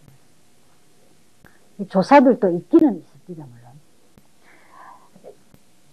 물론. 이러한 불순한 동기의 결과가 어떻게 되느냐? 첫째로는 선교사로 가는 것은 예수님의 제자를 만들기 위해서 가는데 제자가 안 나와주는 거예요. 둘째로는 미국이나 해외에 많이 이주해 있는 것을 봅니다. 셋째로는 많은 고생을 하게 되는 것인가. 고생은 많이 하고 제자는 안 나오는 거예요. 노력 굉장히 많이 하는 거 봅니다. 우리 마음에 안 드세요. 그 나쁜 환경에 가서 얼마나 고생을 많이 합니까? 기후도 맞지 않고요. 언어도 다르고. 그렇게 고생하는 것 비해서 코스트 이펙티브, 투자에 비해서 그 결과가 좋지 않다는 것이죠. 그만큼. 그 다음에 선교사 개인의 문제를 보면 가정 형편이 문제가 되는 거예요. 자녀 양육, 부부관계, 부모 친척 관계 등 여기에 나가면 스트레스가 더 높아진다고 했습니다. 그래서 매우 건강한 부부들 정신적으로, 그리고 무척 서로 사랑하는 분, 사랑의 기술이 계속 개발되어 갈 수 있는 조건이 갖춘 분들이 나가야 되는 거예요. 부부 문제가 자꾸 있으니까 선교사라는 나가보자. 새 환경으로 바꾸기 위해서는 더욱 어렵다라는 것입니다. 선교사 가정 문제 일어나는 걸 적지 않게 봅니다. 섹스 스캔들 일어나는 것도 물론 봅니다. 또 선교사들이 병드는 경우를 많이 보고 또 일찍 사망하는 경우도 보고 있지 않습니까, 현재? 아시는 대로 미국에만 해도 선교사 아니지만은 제일 수명이 긴 직업이라고 하는 직업, 두 번째로 긴 직업이었다고 하죠. 오래전에. 지금은 어떻습니까? 급격히 수명이 짧아지는 직업으로 들어가고 있죠. 예. 사회가 너무 지금 다변화되어 있기 때문에 목회자들이 감당을 못하는 것 같아요. 사회 전체가 지금 그 당시는 예수 문화권이었는데 지금 자꾸 사탄의 영향이 커져서 사탄 문화권이 이루어지기 때문에 거기에 대해서 어떻게 해야 될 것이 안 되는 것 같고, 그 다음에 목회자 자신이 사탄 문화권 속에 점점 들어가기 쉬운 것 같아요. 이건 딴 이야기이긴 하지만요. 몇 년 전에 플로의 심리대학원 학장님 조사를 하셨는데요. 그 남부 캘리포니아에서 목회자들 중에 8명 중에 1명이 아내 아닌 사람과 섹스의 문제를 일으키고 있었어요. 그래서 이것을 크리스천 리더 어떤 잡지에다가 실으려고 하니까 거기에서 이것은 캘리포니아 남부지역은 좀 특별한 지역이기 때문에 잘못된 조사, 전국 조사가 아닐 거라고 해서 쉽지 않고 이 매거진 자체에서 다시 전국 샘플로 조사를 했는데 똑같은 결과가 나온 것입니다. 그래서 우리가 세상을 바꾸는 대신에 우리가 세상 속으로 우리가 들어가는 지금 상황에 와 있기 때문에, 그 다음에 선교사 개인의 경우 안식년 동안에 충정과 안식의 부족, 5년 동안 6년 동안 수고를 많이 하고 이 나라에 돌아와가지고 있을 것도 없는 것인 거예요. 여기저기 다니고 또 지칩니다. 그래서 찰스 크랩 플로리다 교수도 그러시더만요. 선교사로 나가 있을 때 그 나라 가 있어도 자기는 그 나라 사람 아니고 여기 돌아와도 자기는 미국 사람도 아니고, 그래서 제일 편할 때가 비행기 안에 있을 때라고요. 제가 그걸 많이 경험했었어요. 우리가 지금 바라는 것은 그 문화에도 익숙하고 편한 사람, 이 문화에도 편한 사람, 그래서 바이컬처럴 면을 만들어내야 되거든요, 선교사들은. 그래서 여기에 돌아오면 내 나라에 왔구나 하고 잘 쉴 수 있도록, 영적인 충전을 받을 수 있도록 해야 되는데 우리는 아직 그걸 못하고 있습니다. 물론 선교 역사가 짧으니까 그렇겠지만요, 잘 될 수 있으면 좋겠어요. 그 다음 선교사에게 대한 이해의 부족, 자기 자신도 선교사가 뭐 하는지 잘 모르는 것 같아요. 예를 들면 물론 많이 있는데 그중에 한 가지, 어떤 선교사가 다녀와서 보고를 하면서 죄 때문에 고민을 많이 하고 있다고 그래요. 이 죄를 어떻게 하느냐, 그리고 설명하시죠. 불교에는 죄를 이렇게 해결한다고 이야기하지 않습니까?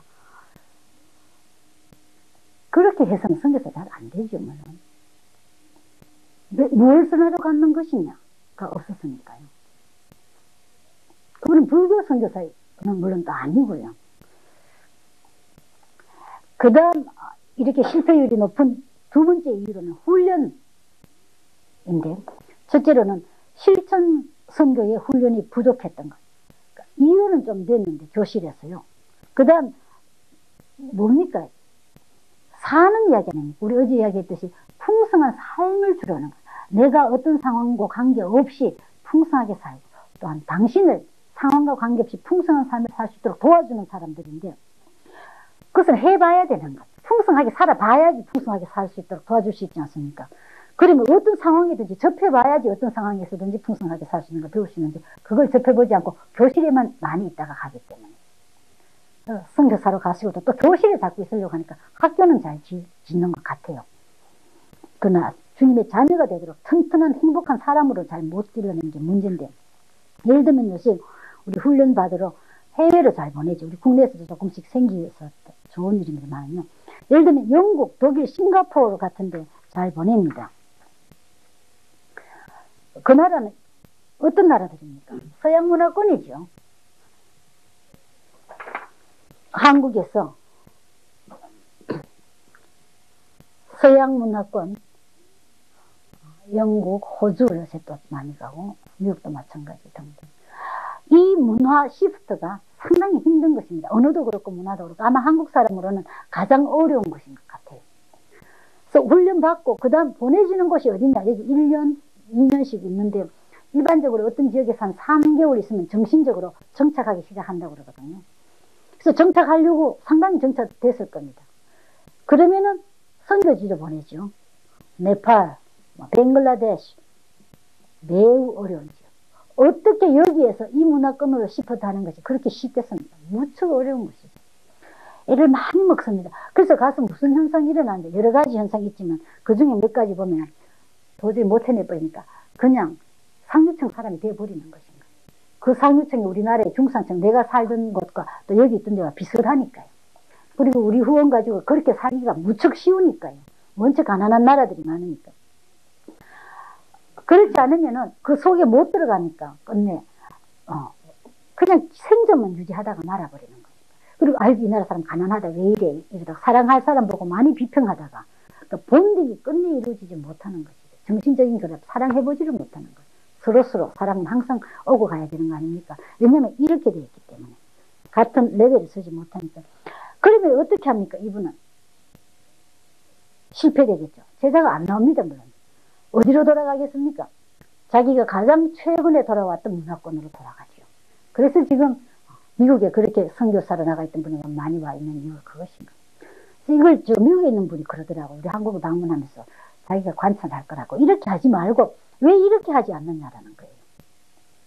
직접 보내라는 것입니다. 훨씬 더 가까운 환경이라고. 영적 충전하기 위해서 여기 오라는 것입니다. 여기 가지 말고. 여기 지금 우리가 준비가 안 돼 있어서 그런지 뭐 여러 가지 이유가 있겠지만.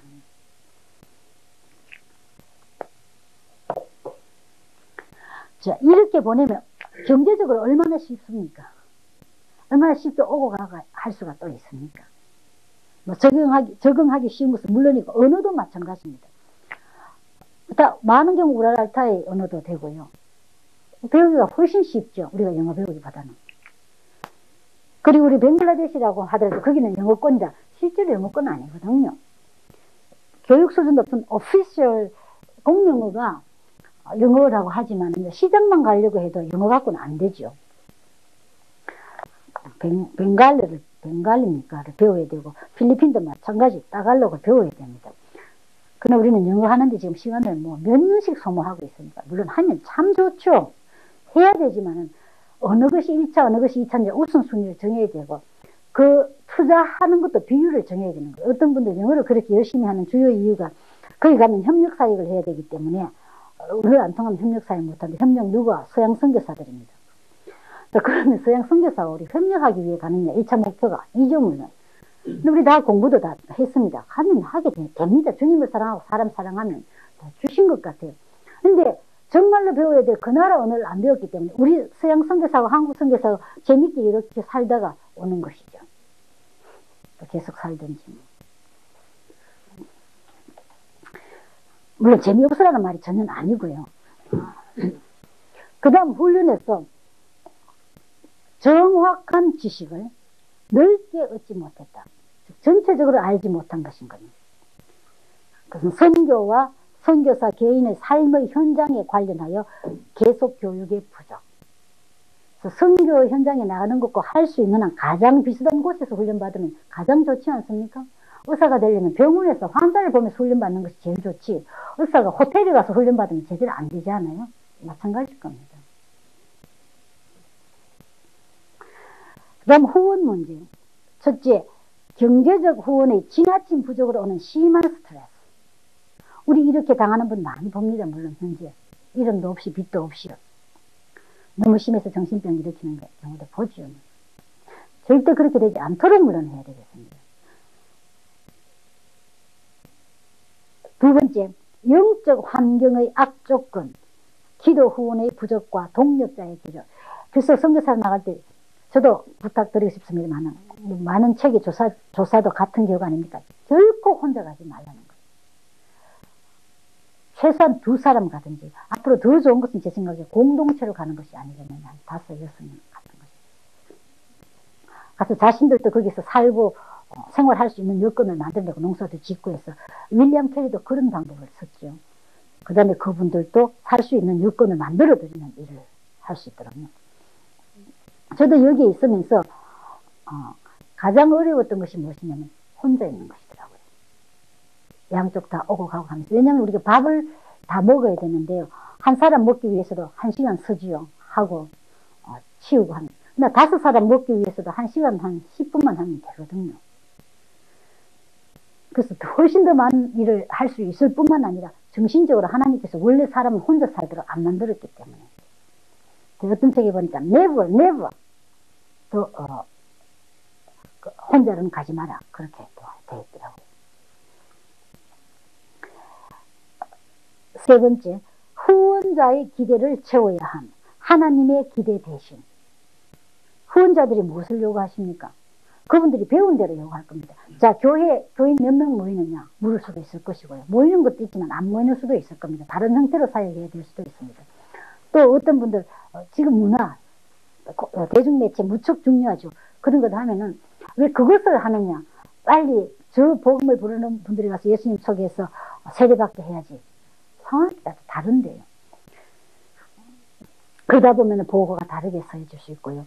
그 선교사들이 후원자를 위해서 쓰는 그 편지가 소요되는 시간이 어떤 곳에 보니까 자기 선교사에게 40%라고 그러더만. 그러면 선교사로 왜 나갔는데 후원자를 위해서 40%는 후원자를 위해서 나간 것 아니겠습니까? 네 번째로는요, 후원자와 관련하여서 선교사에 대한 비현실적인 대우.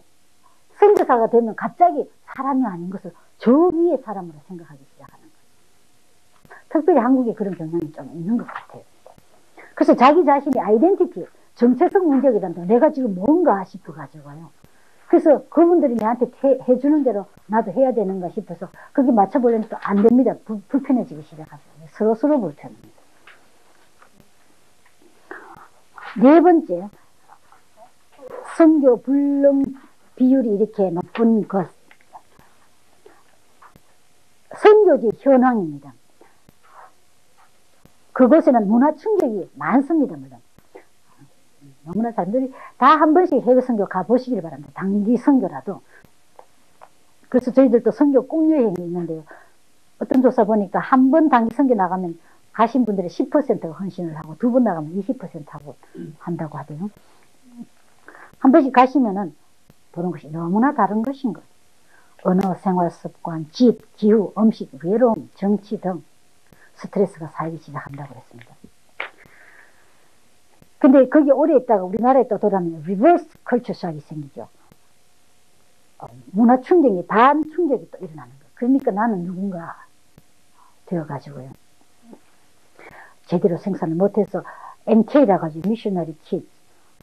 선교사의 아이들이 자기 나라 와서 적응을 못하는 이유가 이런 것 때문이라고 하죠. 두 번째,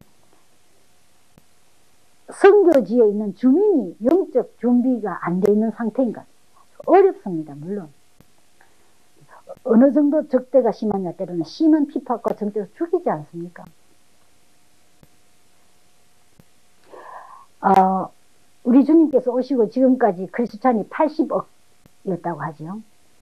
그 중에 순교한 분이 4천만 명, 매해 29만 명이 순교하고 있는 거예요. 지금 공사군권이 저렇게 됐으니까 좀 줄어들기를 바랍니다만, 근데 순교는 하지 않았다고 해도 고문을 당했다든지 죽음 직전에 가는 사람이 또 얼마나 많겠습니까?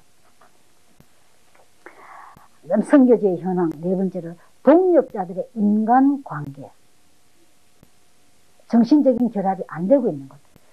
어떤 데 보니까 선교사들이 선교지에서 갖는 제일 큰 어려움, 즉 75%의 문제가 선교사들과의 인간관계라고 그러거든요. 그래서 우리가 이것을 훈련 때 꼭 배워야 되는 것입니다. 일본에 가면서요, 어떤 기관에서 일본 선교를 위해서 훈련생을 6명 보냈는데 6개월 동안 있었는데, 이분들 마지막 평가가 일본 말 배우고 일본 문화 적응하고 예수님 소개하는 그것이 같이 있으면서 제일 어려웠던 거 아니고, 이 6명이 두 아파트에서 사는 것이 제일 어려웠다 그래요.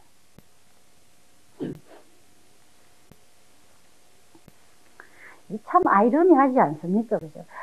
우리는 이미 그런 것은 문제가 안 되리라고 생각했는데, 그래서 어려운 것들을 다 많이 배우고 준비해놨더니 가서 엉뚱한 데 걸려가지고 실패해버리는 거예요.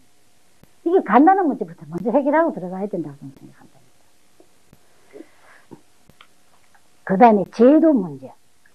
선교지 선정을 우리가 어떻게 합니까? 보통 우리나라의 경우 오라고 하는데 가지 않아요. 우리 친구가 먼저 그곳에 가 있으면서 좀 도와줘야 되겠다. 이분도 지금 예수 믿어도, 그러니까 내가 정보가 부족하니까 그리로 가죠. 대충. 정말로 그것이 이 지구 전체를 제자로 삼기 위해서 이 부족한 인원을 가지고 가장 효율적으로 갈 수 있는 곳인지 사역할 수 있는 곳인지, 꼭 내가 그게 필요한 곳인지, 또 나를 주님께서 거기서 부르시는지, 과학적이고 구체적인 주님 부른 거 종합적인 조건에 의해 가지고 선정하는 것이 아니고요. 그 다음 교단의 지나친 간섭. 그래요. 어떨 때 보면은 그냥 사립 조그마한 선교기관에서 자유롭게 가신 분들이 더 사역을 잘하고, 어떤 데는 아무 연관도 없이 가시는 분들이 더 잘하는 이유가 아마 이런 것 때문인 것 같아요. 큰 교단에서 보내질 때의 문제. 보내지 말라는 것이 물론 아니고요. 사역하는 분들이 잘 하도록 하는 것이 중요하지, 위에 정책을 그 정책이 꼭 맞는 것이 아니냐. 기본적인 것은 물론 지켜야 되겠지만은요, 그것을 수행하기 위해서 가지는 않으니까, 그죠. 우리는 이런 사례를 참 많이 봅니다. 뭐, 침례교도 들어가고, 장로교도 들어가고, 인도 어떤 지역에 가서 그 지역이 각각 서로 잘 합니다. 그러다 각각 교회가 좀 커지기 시작하면, 그 다음 교단들이 나와가지고, 침례교가 세울 것이냐, 뭐 장로교가 세울 것이냐, 한참하다가 나중 보면 하나도 없어지고 마는 것인 거예요. 그래서 아프리카에서 지금 제일 빨리 성장하고 있는 교회는 어떤 교회들입니까? 독립교단들이죠. 인디펜던트 처치, 아프리칸 인디펜던트 처치.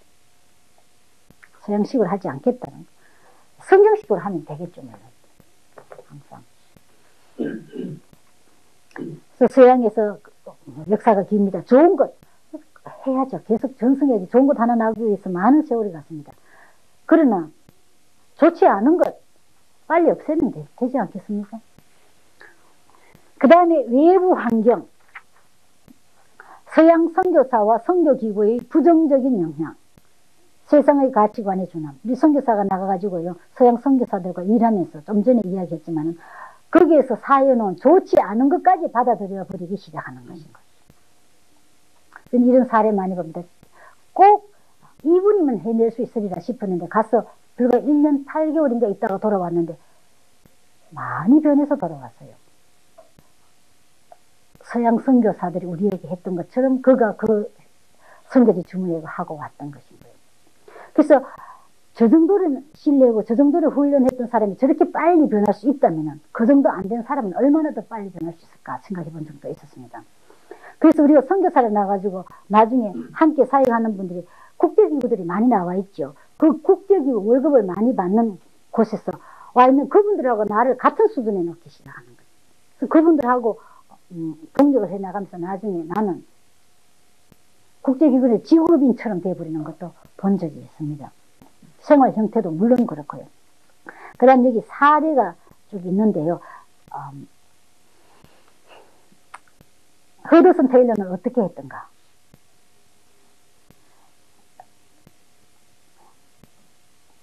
방랑자들도 나오는데 지금 다 하지는 못하겠습니다만 거기는 부유한 방랑자와 가난한 방랑자가 나오고요. 선교사들 방랑자 앞으로 좀 만나실 줄로 믿습니다만 그 중에는요, 이름도 없고 빚도 없는 선교사들이 나오는데 그 중에는 제자도 없는 선교사도 있고 제자는 많은 선교사가 있습니다. 또 어떤 분들은 이름도 있고 빚도 있는데 제자도 있는 선교사가 있고 제자도 없는 선교사가 있습니다. 근본적인 해결책은 무엇이냐? 주님께서 불러주셨기 때문에 순종함으로 가서 성령님에 의해서 사랑을 하는 것이 선교사겠죠. 그 사랑의 최대의 표현은 예수님을 소개하는 것이겠고요. 사례를 보면은 사랑의 이야기입니다. 하나님 아버지를 너무 사랑하기 때문에 그가 하고 싶은 것을 내가 할 수밖에 없습니다. 그래서 예수님께서 원수인 우리들에게 오셨고 바울 사도가 모든 것을 배설물로 여길 수밖에 없었습니다. 너무 좋은 거 있으면 덜 좋은 우린 그리 귀하지 않지 않습니까? 그리고 바울 사도는 효율적인 자비량 선교사였던 것입니다. 그러니까 자비량 선교사에 대해서 더 이상 이제 말할 필요가 없을 것 같아요. 왜 절대적으로 왜 필요한가 이제는 알기 때문에요. 모라비안들을 보면은 대량으로 가서 결국 예수 문화를 이루었습니다. 예수 문화는 뭐냐? 예수님 식으로 먹고 자고 입고 하는 삶 전체라고 이야기했는데요. 예수님 식으로 물론 노는 것을 포함해 가지고요. 가서 문화를 못 잃어버리거나 문화가 굉장히 파워풀하니까요. 결국 우리는 그쪽 문화에 들어갈 수밖에 없는 것이죠. 근데 확실한 예수 문화는 그럼 어떤 것이냐? 그게 지금 제대로 안 잡혀져 있지 않습니까? 예수님식으로 노는 것은 무엇이냐? 예수님식으로 자는 것은 무엇이냐? 예수님식으로 일하는 것은 무엇이냐?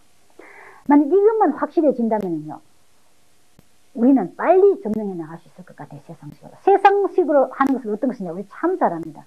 착취하고 향락을 즐기고요, 이기주의자 즐기고 등등. 그러나 우리는 제대로 없지 않습니까? 그것이 우리 지금 큰 과제라고 생각합니다. 50쪽에 와서 그럼 선교 자원 분포는 어떻게 되어 있느냐?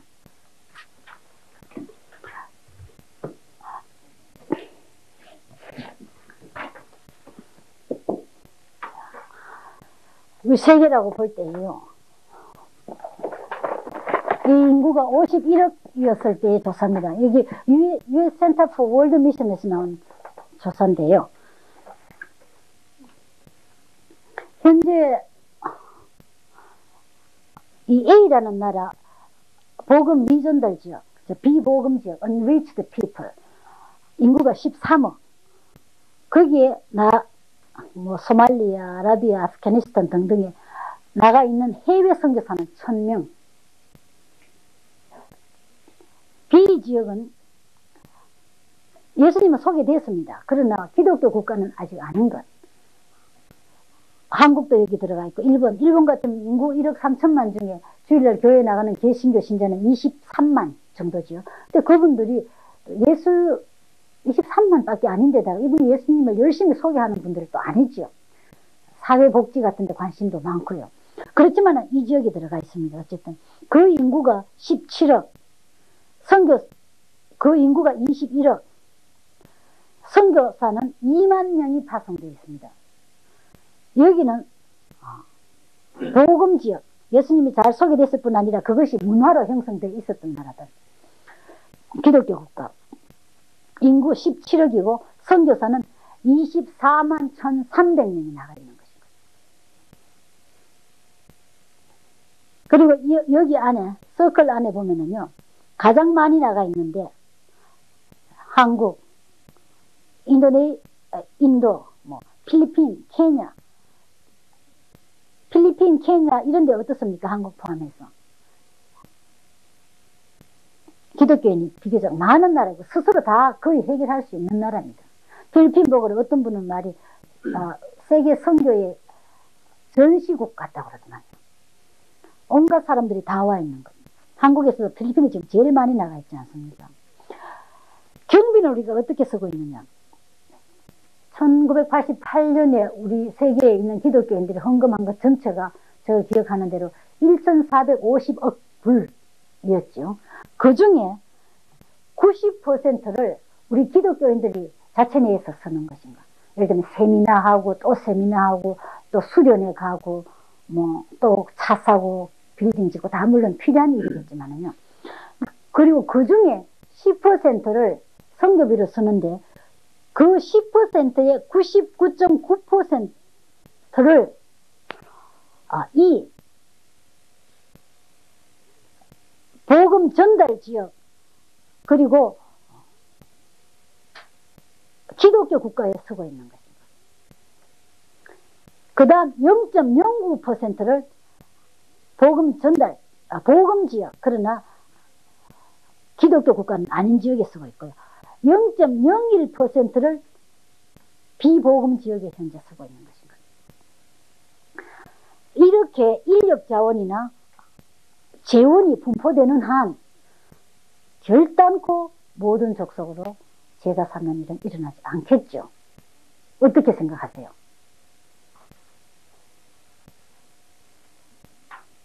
사람들이 안 갔는데 예수님을 어떻게 들을 수가 있겠습니까? 될 수가 도저히 없는 것인 거예요. 완전한 재분포 현상이 일어나야 되는 것입니다. 12,000족속 조금 전에 이야기했던 그런 분들이 어디에 다 있느냐? 여러 곳에 흩어졌습니다. 완전한 조사도 아직 안 된 것 같아요. 예를 들면은 요새 우리 쿠르 족속에 대해서 트루크 족속입니까? 흉노족이었죠. 한때 우리나라에 쳐들어갔던 그분들 보면 중앙아시아에 쭉 가 있다고 그래요. 그리고 우즈벡 같은 여러 나라에서 살고 있고요. 물론 전체 이렇게 흘리면서 와가지고 터키까지 가 있는데, 그런 분들이 그러면 어떻게 들어갈 것인가? 어떻게 하면 효과적일까? 우리는 지금 방법이 제대로 없습니다. 에스키모인도 마찬가지입니다. 아프리카에 마찬가지입니다. 코스트라인 쪽으로는 그래도 좀 들어가서 해안 지역으로는요. 그러나 이 안에 있어서는 잘 모릅니다. 그래서 이걸 조사해내려고 해서 애를 많이 쓰고 있지 않습니까? 그래서 우리는 대량의 선교사들이 돼가지고요. 예를 들면은요, 그 회교도들이 세계에 저렇게 전해진 것이 몇 가지 있는데, 무엇입니까? 누가 전해냈습니까? 회교 선교사들이 전했습니까? 아니죠. 모든 회교도들이 전했습니다. 사실 회교라는 말이 옳은 말, 정확한 말은 아니라고 그러죠. 이슬람교도들이 전했습니다. 대상들, 예를 들면 장사로 다니는 사람, 이 무역하는 사람은 어디든지 다 가니까요. 사실은 돈을 벌기 위해서 사람은 뭐든지 다 하는 모양이죠. 우리나라 비즈니스맨들 중에 얼마나 예수 믿는 사람 많습니까? 그분들이 가동되는 거. 그 다음에 뭐 합니까? 그 나라 전체 정치적으로 하지 않습니까? 뭐 안 믿으면은 죽인다라든지, 물론 그렇게 하자는 건 아닙니다만 나라 전체가 동원되어 있죠. 그렇기 때문에 이 나라가 기독교 국가가 된다는 게 굉장히 중요한 거예요. 대한민국이 예수 문화 국가가 되는 것인 거죠. 아까 말씀 들으셨지만 세계 선교사를 제일 많이 보내는 10나라 보면은 다 아주 부유한 나라, 모두 다 개신교 국가. 물론요, 개신교 국가가 구교 국가보다 월등하게 더 잘 사니까요. 그렇게 할 수 있었던 것은 그 나라가 기독교 국가이기 때문이거든요. 그다음에 우리나라 지금 15%라고 할 경우에, 정계기금 통계를 참조할 경우에 아직 85%가 예수님을 제대로 모르고 있다면은 이 나라는 이렇게 해낼 힘이 없는 나라지요, 아직은. 뿐만 아니라 그 조그만 15%도 강력한 분들이냐, 많은 경우 쩔매는 상태인 그 마음은 정말 원의로 돼. 착한 분들이 그렇게 많지만 사탄이 마구 치는 데서 그냥 쓰러지는 상태.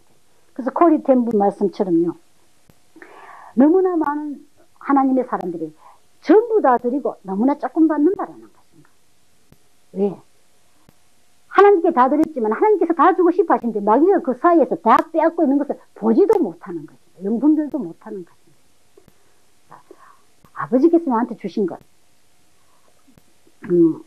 빌리 브라이트 말씀처럼요, 인생은 어떤 환경에 살아도 많은 고통을 하게 되어 있다는 것. 그렇다면 내가 주님을 위해서 이 땅에 살면서 내게 주신 것 다 순종하고 다 얻고 다 누리고 다 이룬 후에 갈 것이라 그러더라고요. 그래서 사탄이라는 것이 아무 힘이 없지 않습니까? 그리고 우리 예수님 온 지구, 이 작은 지구에 전하겠다 하는 것을 얼마나 싫어하는지. 왜? 사실 우리는 이 전쟁에 있어서 사탄과 우리하고 막 싸우는 게 아니지 않습니까? 이 전쟁은 하나님과 사탄의 싸움이거든요. 하나님의 원수 마귀가 감히 하나님께 대적해보지 않습니까? 근데 그 최대의 걸작품이 사람이니까 이렇게 우리한테 공격하는 것입니다. 그러나 우리가 선택을, 주님께서 벌써 다 약속해놨습니까? 세상 끝날까지 함께 있으면 이미 승리해놓은 사람, 내가 이겼다고 그러셨지 않았습니까? 우리는 네 하고 아버지 막 가신 데 따라가면 되는데, 과학적으로 하자, 좀 더 구체적으로 하자, 합리적으로 하자, 그것을 연구하는 것이 물론 선교학이겠지만요. 또 하나 문제가요, 선교학과가 해가지고요, 학문이 매우 중요합니다. 그러나 어떤 때는 우리 교육체제가 그렇듯이 선교학자라도 개인 전도를 한 명도 못해도 선교학자가 될 수 있죠. 또 제자 양육 한 사람도 못해도 선교학자는 될 수 있습니다. 왜냐하면 학문을 많이 알아서 체계화 시키만 놓으면 되니까, 새로운 것을 발견해낼 수 있는 능력만 있으면 학위를 받도록 되어 있으니까요. 그러나 선교를 하는 것은, 제자를 삼는 것은 간단한 것인 거예요. 그렇기 때문에 우리는 선교하면 학자가 되는 거로 생각해서 나는 못한다 생각하는 경우가 들어있던데, 전혀 그렇지 않습니다. 학문은 학문이고 학문으로서 찾아놓은 많은 것을 우리는 도움을 받아야 됩니다. 정확한 정보, 과학적인 데이터가 있어야 할 수 있으니까.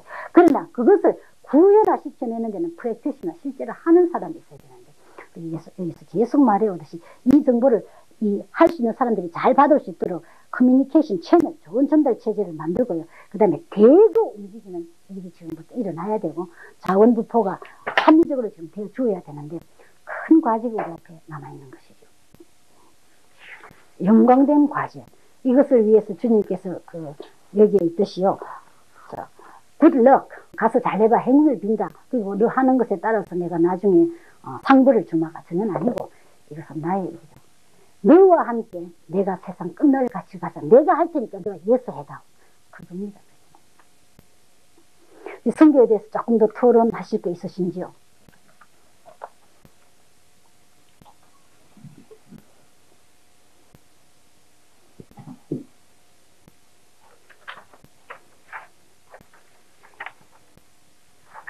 지금 성교가 중요하다는 다 알잖아요. 예. 그래서 각 교단들요 많은 투자를 하고 또 많은 통계 차원에서도 많이 하는데 이 통계 정보라는 그런 큰 교단이나 총회 차원에서 할 때는 모든 것이 자원이나 모든 모든 것이 그래서 이 자료를 수단할 거 아니에요.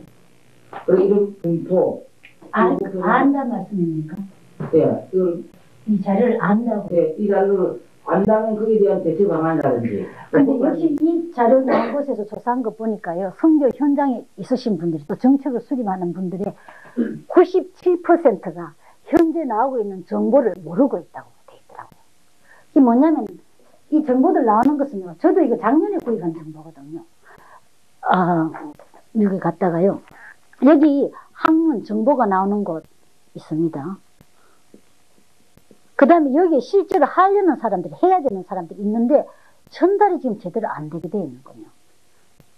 이걸 갖다 우리 커뮤니케이션 채널 전달 학문이 지금 되고 있지 않습니까? 이 일을 또 해내야 되는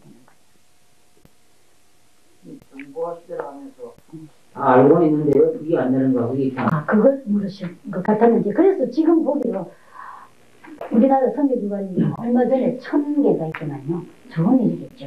근데 그 선교기관의 고유 사역들이 다 있지 않습니까? CCC 같으면 대학생, 대학가에 복음 전하는 거, 뭐 항공선교회 같으면은 오지 지역에 비행기를 보내가지고 응급 문제나 뭐 수송이나 해주는 것, 뭐 항만선교 같으면은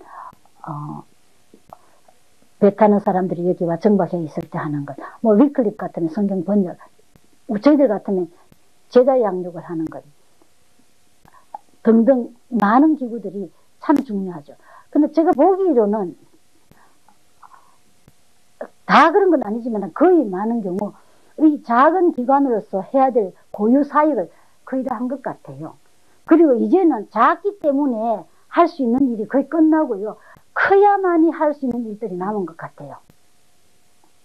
그리고 이 일은 하지 않으면 끝내 이 문제를 해결해내지 못하는데 무엇이냐? 정보가 너무 값비싼 일입니다. 고급 인력 없으면 잘 안 되지 않습니까? 이 작은 기구들이 해내기가 어렵거든요. 그리고 최근의 정보들이 필요한 거, 하나님께서 지금 역사를 너무 빨리 바꾸시기 때문에요. 그 다음 훈련, 정확하고 꼭 필요한 훈련, 정말 바로 할 수 있는 컴퍼턴시 베이스다, 능력을 가진 훈련. 예를 들면 어부가 무엇이냐? 고기를 잡으면 어부죠. 강의를 많이 들어도 고기 한 마리도 못 잡으면 어부 아니지 않습니까? 우리 제자를 많이 삼아내면은 선교사거든요. 강의 하나도 안 들어도. 그러니까 강의 아주 많이 들어도 못하면 물론 아닙니다.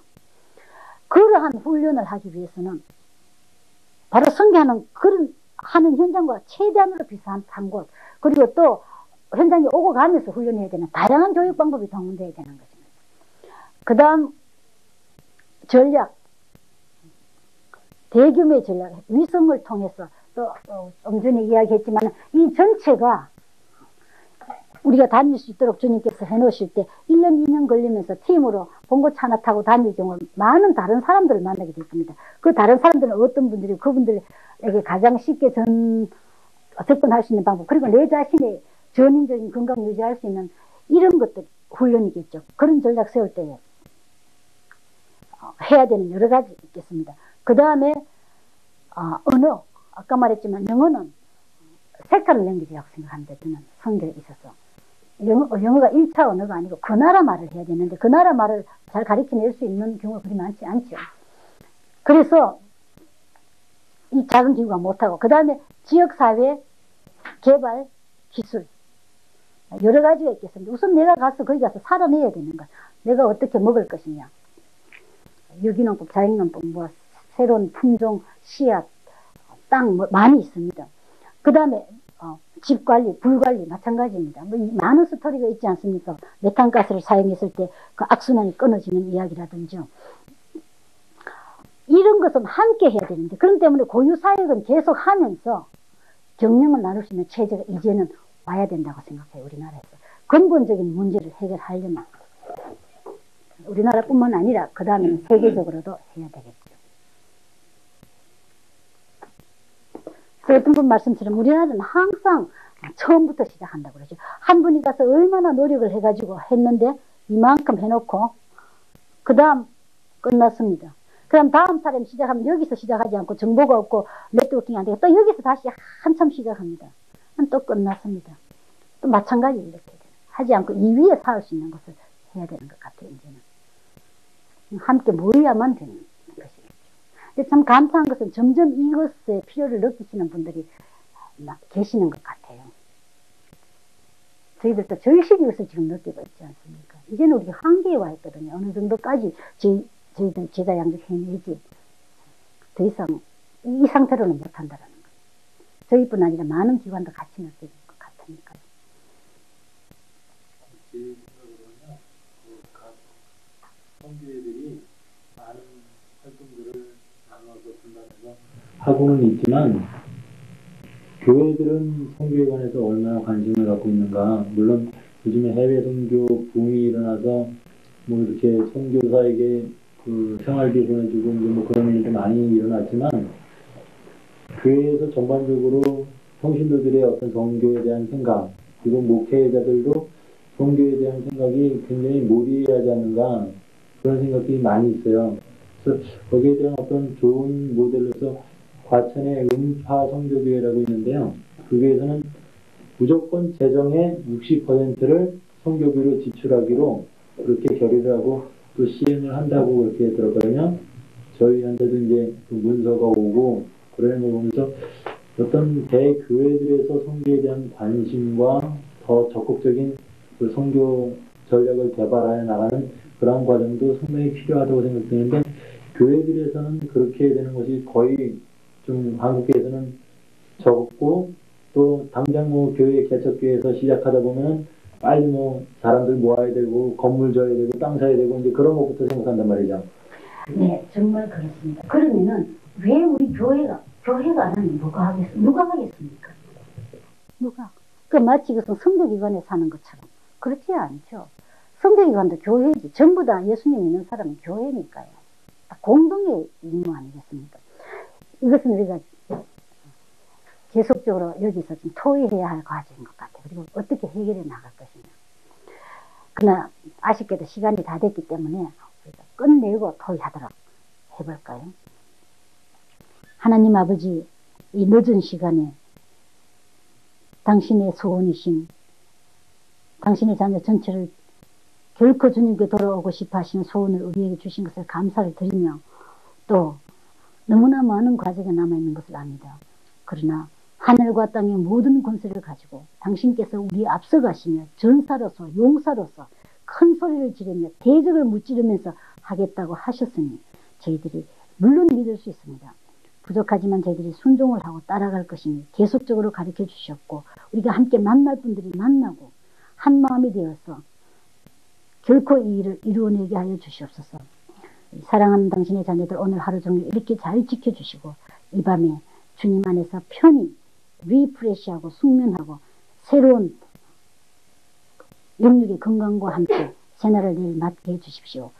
감사를 드리며 예수님의 이름으로 기도합니다. 아멘. 감사합니다.